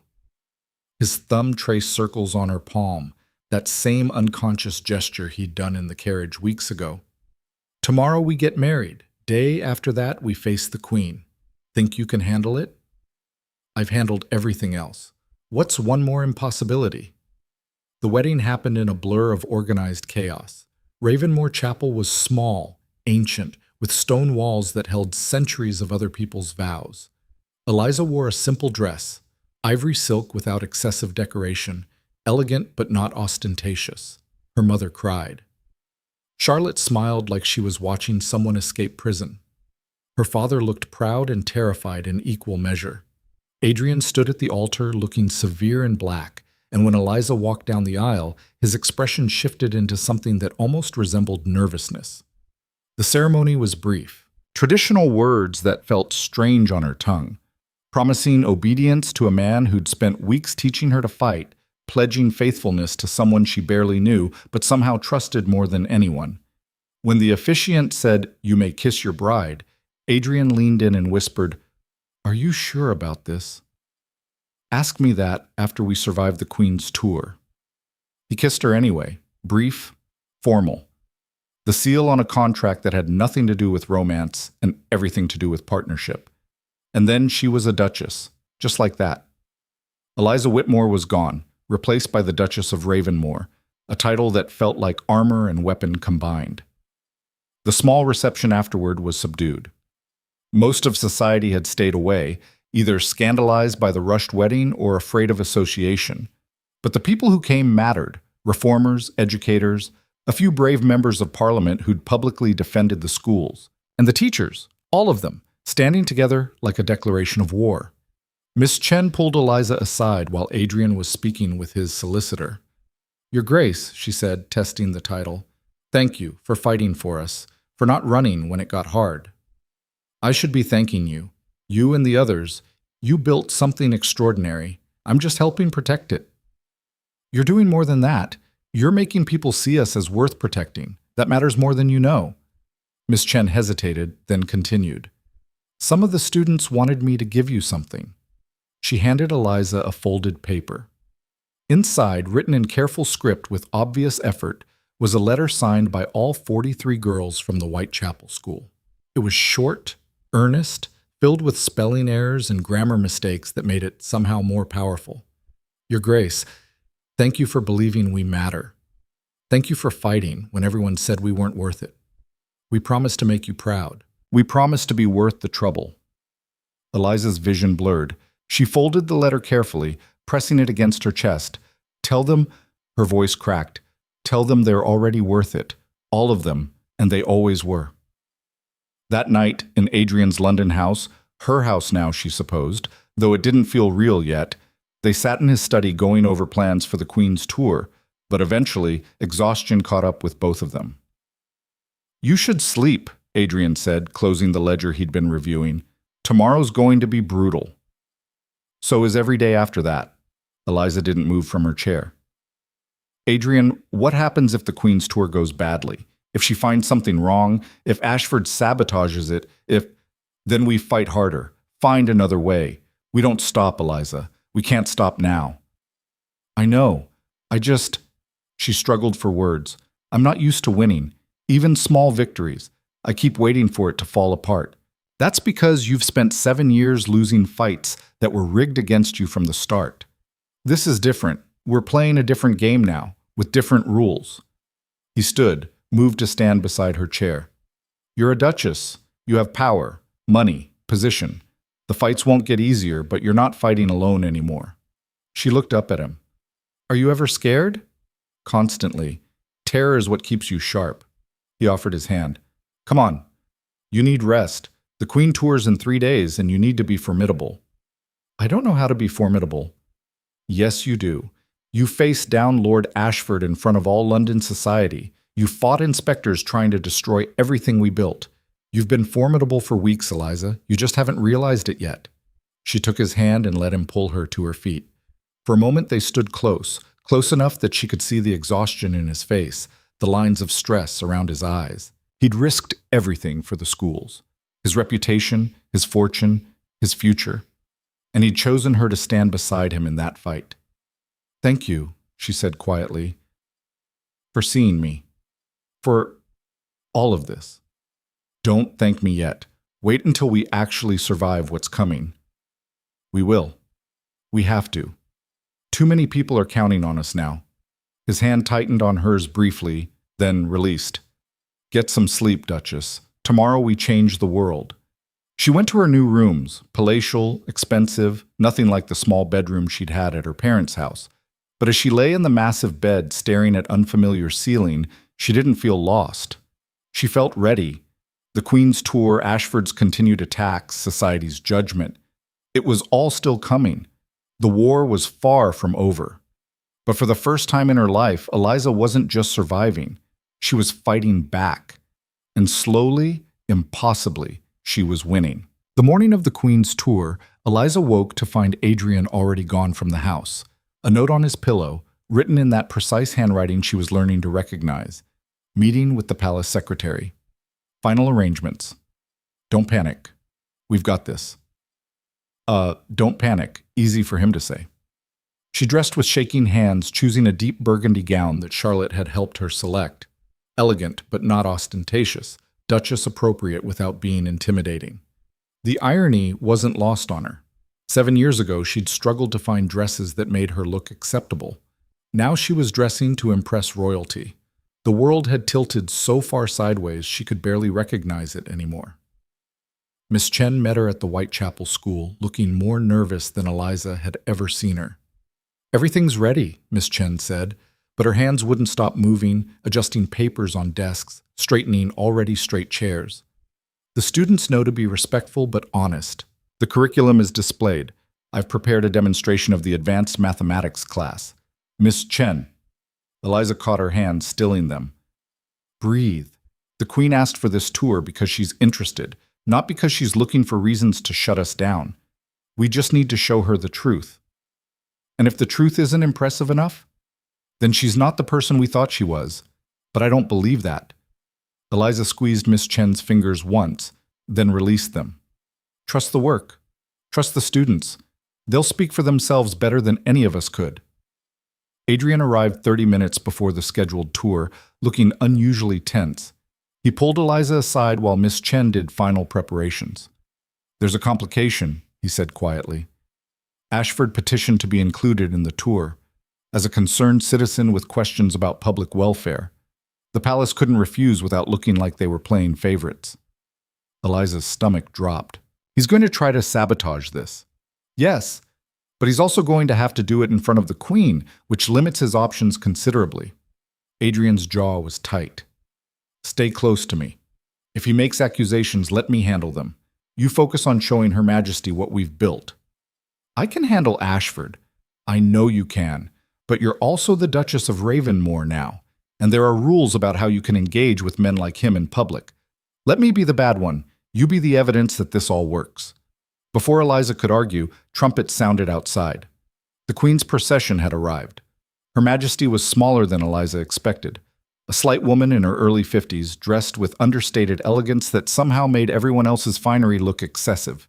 She moved with the careful precision of someone who'd spent a lifetime being watched, but her eyes were sharp, missing nothing. Behind her came a small entourage, ladies in waiting, the palace secretary, several officials who looked like they'd rather be anywhere else. And Ashford, dressed impeccably, wearing an expression of concerned respectability that made Eliza want to hit him. Your Majesty. Adrian bowed deeply. Thank you for honoring us with your presence. Your Grace. I confess myself curious about these schools that have caused such discussion. The Queen's voice was measured, revealing nothing. Shall we begin? They moved through the building in careful procession.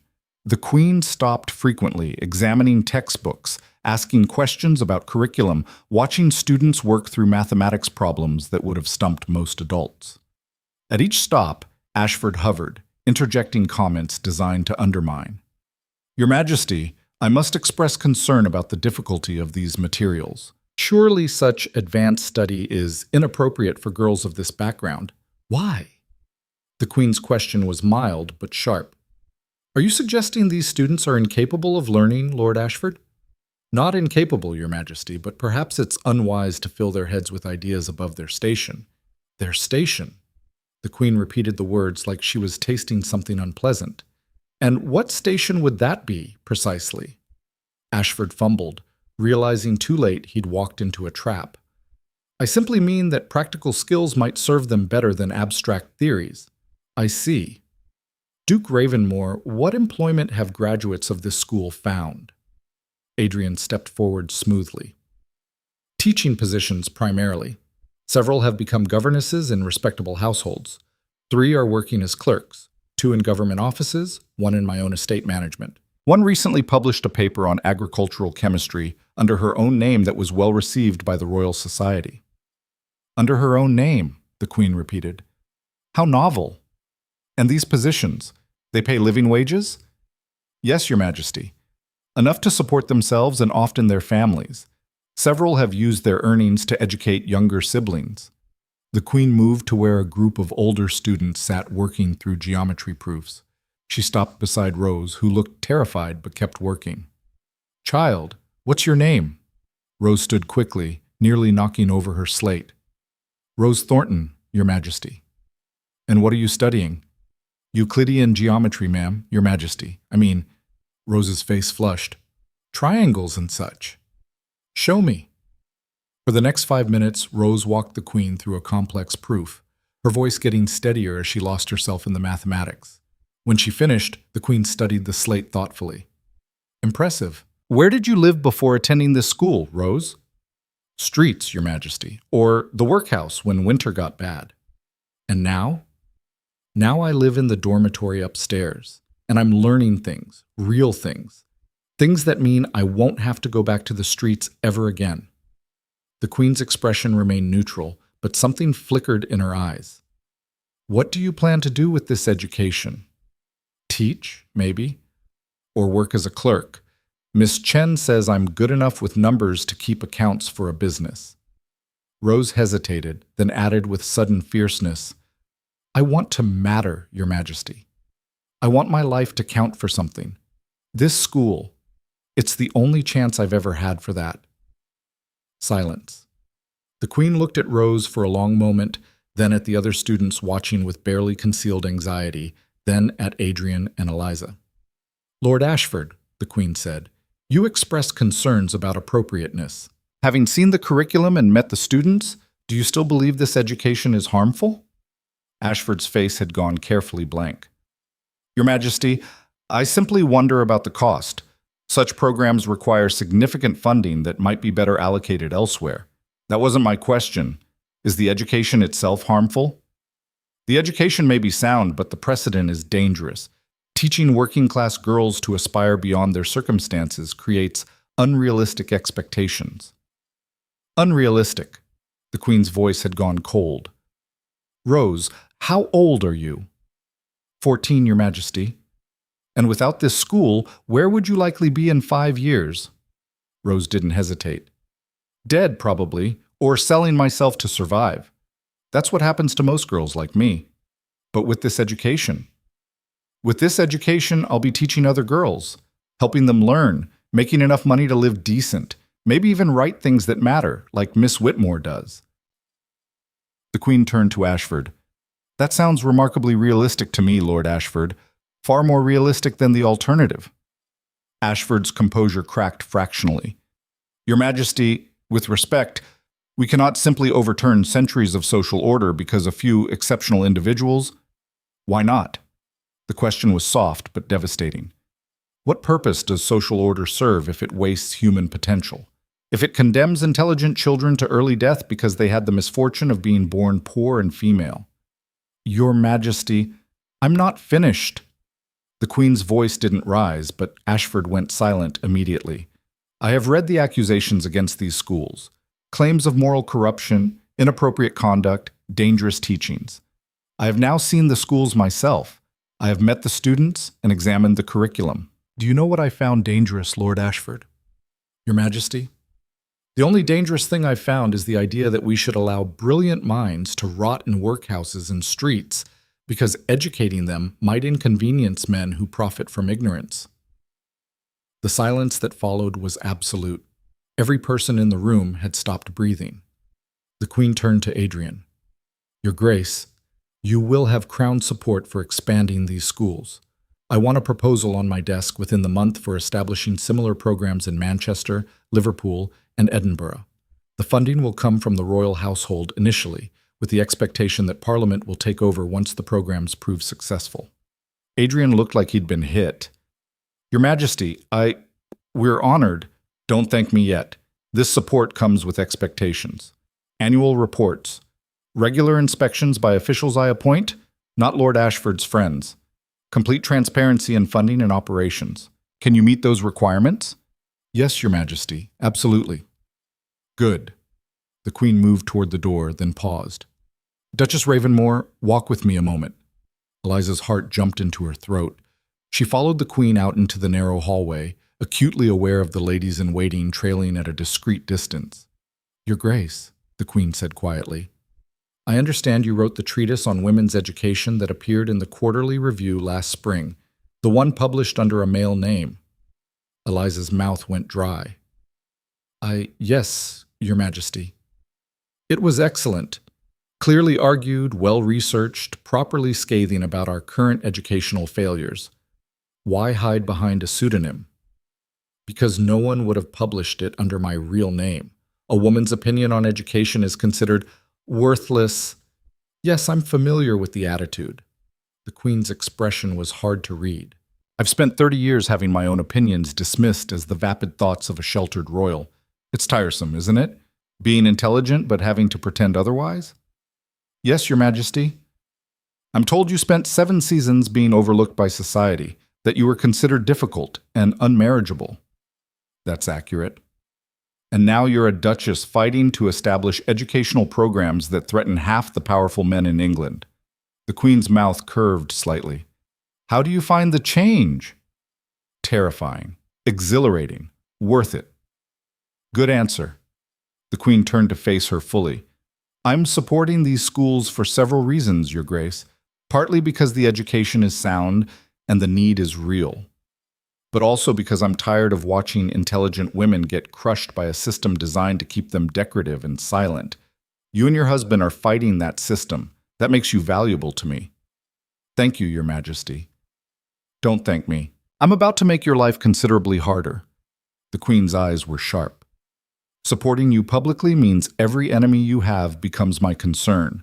I'll be watching, Your Grace, watching to make sure you're worth the political capital I'm spending. Don't disappoint me. I won't. We'll see. The Queen moved back toward the main room, then paused. One more thing. Your husband chose you because you're intelligent and angry and refuse to be diminished. Those are rare qualities. Don't lose them trying to become the Duchess everyone expects. The woman they expect is useless to me. Then she was gone, sweeping back into the classroom to conclude the tour, leaving Eliza standing in the hallway trying to process what had just happened. The Queen hadn't just supported the schools. She'd declared war on the entire system that tried to keep women silent, and she'd recruited Eliza as a weapon in that war. The tour concluded with formal pleasantries. The Queen departed with her entourage, Ashford trailing behind looking like he'd swallowed glass. The moment the royal procession disappeared, the school erupted. Students were crying, laughing, hugging each other.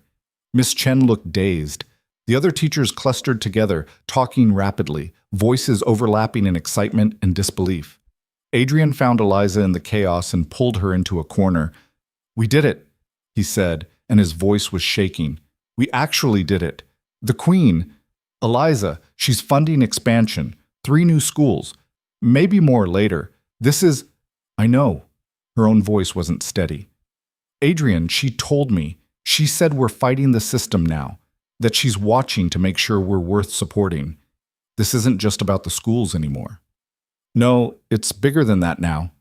He took her hands, gripping hard enough to hurt. Are you ready for that? For being at the center of something this big? Eliza thought about 7 years of being invisible, about Rose with her scarred face and brilliant mind, about the letter from the Whitechapel students promising to be worth the trouble, about the Queen's words, "Don't lose yourself trying to become what everyone expects." I'm ready, she said. I've been ready my whole life. I just didn't know it until you showed me what was possible. He pulled her close. an embrace that was probably too familiar for public, but neither of them cared. Around them, the celebration continued, voices rising in joy and relief and fierce, defiant pride. That night, the major newspapers published accounts of the Queen's tour. Most were carefully neutral, reporting the facts without commentary. But a few, the ones controlled by Ashford and his allies, printed blistering editorials about royal overreach and dangerous precedents. Adrian read them aloud over dinner, his voice dripping with contempt. Her Majesty's misguided support of radical educational experiments threatens the very fabric of society. The fabric of society. They really think teaching girls to read is going to destroy civilization. Maybe it will, Eliza said. The civilization they want, the one where half the population stays silent and ignorant, that deserves to be destroyed. He looked at her across the table, something fierce and approving in his expression. You've changed. Have I? The woman I proposed to 3 weeks ago wouldn't have said that out loud. The woman you proposed to 3 weeks ago was terrified of being noticed. I'm still terrified, but I'm tired of letting fear make me small. She set down her wine glass. Adrian, the Queen wants proposals for expansion. We need to start planning. Manchester first, probably. Large enough population to support a school. Working-class community that needs it. Liverpool might be better. The port means more orphaned children, more girls in desperate circumstances. They spent the next 3 hours planning, sketching out budgets and timelines, debating curriculum additions. It felt natural now, this partnership, working together towards something bigger than either of them. Around midnight, Adrian finally closed the ledger they'd been using. Enough. We'll work ourselves to death if we're not careful. There's so much to do, and it'll still be there tomorrow. He moved around the desk to where she sat, fatigue written across his face. Eliza, can I tell you something? Of course. When I first decided to court you, it was strategic. You were intelligent, strong, capable of handling the work I needed help with. I respected you, but I didn't... He stopped, seemed to reconsider his words. I didn't expect to actually care about you, beyond the practical aspects. Her heart did something complicated. And now? He looked uncomfortable, like the words didn't come naturally. You've become important to me, not just as a partner in the schools, as you. And watching you fight Ashford, win over the Queen, become this force that people can't ignore, I'm proud of you, Eliza. I needed you to know that. It wasn't a declaration of love. Adrian wasn't built for romantic speeches, but coming from him, the admission felt more intimate than poetry. I care about you too, she said quietly. I didn't expect to. I was too busy being angry and scared, but somewhere between the terror and the fighting, you became... She searched for the right word.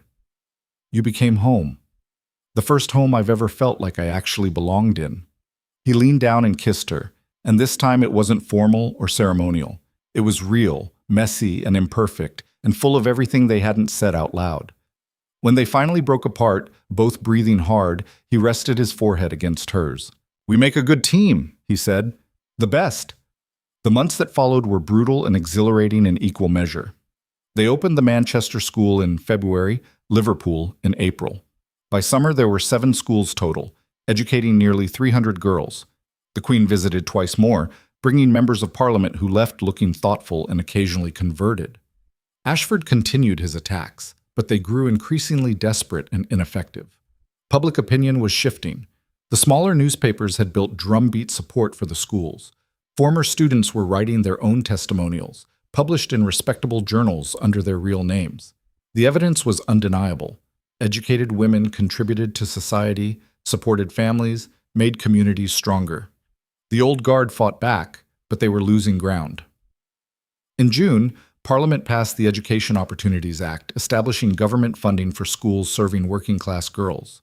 It wasn't everything Adrian and Eliza wanted. The funding was limited, the requirements restrictive, but it was a start. A crack in the wall that had kept women powerless for centuries. The night the act passed, they celebrated at the Whitechapel School with all the teachers and students who'd started everything. Rose, now 16 and already working as a mathematics tutor, gave a speech that made half the room cry. 3 years ago, I was nobody, nothing, a girl sleeping in alleys waiting to die or disappear. Today I'm teaching other girls the same things that saved my life. That's because of His grace and the Duchess, because they fought when everyone said we weren't worth fighting for. Rose's voice cracked. So this is my promise, to them and to all of us. We're going to prove them right. We're going to be worth every bit of trouble. We're going to change the world. The room erupted in applause. Eliza, standing beside Adrian with tears streaming down her face, felt something shift inside her chest. This was what mattering felt like. This was what it meant to build something that outlasted your own small life. Later, walking through the dark London streets with Adrian, she said, "Do you remember what you told me that first night on the terrace? That I should stop surviving and start winning?" "I remember. I didn't believe you then. I thought winning was impossible for someone like me. And now? Now I think winning is the only option. For us, for the girls in the schools, for every woman who's been told she doesn't matter." She stopped, made him face her. "Thank you. For seeing me. For refusing to let me stay invisible. You were never invisible, Eliza. You were just surrounded by blind people." He tucked a loose strand of hair behind her ear. "You know what the best part of this is?" "What?" "We're just getting started." He was right. Over the next years, the schools multiplied. 12, 20, 35. They spread beyond England, Scotland, Ireland, even a few experimental programs in France. Former students became teachers, administrators, advocates. The movement grew beyond anything Adrian and Eliza could control, taking on a life of its own. And Eliza, the woman no one had wanted, became one of the most powerful voices in England for women's education. She wrote under her own name now, essays, treatises, speeches that were quoted in Parliament. She worked openly with the Queen on policy reforms. She testified before committees, debated members of Parliament, refused to be silenced or dismissed. Society, which had spent 7 years mocking her, was forced to acknowledge her. At balls and dinners, women approached her asking for advice, for help, for guidance.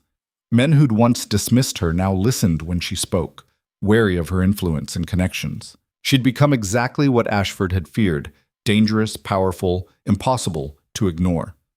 5 years after that first terrifying proposal, Eliza stood in the original Whitechapel School watching a new class of students arrive. 40 girls, ages 8 to 15, all looking scared and hopeful in equal measure. Adrian stood beside her, older now, gray threading through his dark hair. They'd survived assassination attempts, political scandals, 2 economic crashes that nearly bankrupted the schools. They'd fought and won and lost and fought again. The work was never finished, the battles never fully over. But the schools stood. The students thrived. The world was changing, slowly, painfully, but undeniably. Rose approached, now 21 and running the Liverpool school. "Your Grace, the new students are ready." "Thank you, Rose. Are you ready for this? Running your own school?" "Terrified, but you taught me that fear doesn't matter if the work does." Rose grinned. "Besides, I learned from the best. If the forgotten girl from Whitechapel can become a duchess and change the world, I figure I can handle a school." After Rose left, Adrian took Eliza's hand. "Do you ever regret it, saying yes to me? The life could have been simpler if you'd refused. Simpler, smaller, meaningless." She leaned into him. "I don't want simple, Adrian. I never did. I just needed someone to show me what was possible. And now look at you, the most formidable woman in England. Even the Queen is slightly afraid of you." "Good. The Queen should be afraid of all of us. Fear keeps people honest." He laughed, pulling her closer. "What do you want to do next? There are proposals for schools in America. The suffrage movement is asking for our support. We could write that book you've been threatening to write about educational reform." "All of it," Eliza said. "Everything. We'll keep fighting until there's nothing left to fight for. Until every girl who wants education can get it. Until being intelligent isn't a liability anymore." "That's ambitious." "I'm a duchess married to a duke. We can afford to be ambitious." They stood together watching the new students file into classrooms, beginning the same journey Rose and hundreds of others had made. The journey from invisible to unstoppable. From forgotten to formidable. And Eliza, who'd spent 7 years being nobody, realized she'd finally become exactly who she was always meant to be. Not despite the rejection and pain, and years of being overlooked. Because of them. The woman no one chose had chosen herself, had built a life that mattered, a legacy that would outlast any title or fortune. She'd taken the anger that society tried to make her swallow and turned it into schools, laws, opportunities, change. She'd won. Not just the battles with Ashford, or the fight for funding, or the Queen's support. She'd won the right to exist fully, loudly, unapologetically. And that, in the end, was worth more than any marriage proposal or title or social acceptance could ever be. Adrian squeezed her hand. Ready to change the world again tomorrow? Every day, Eliza said. For the rest of our lives. And she meant it.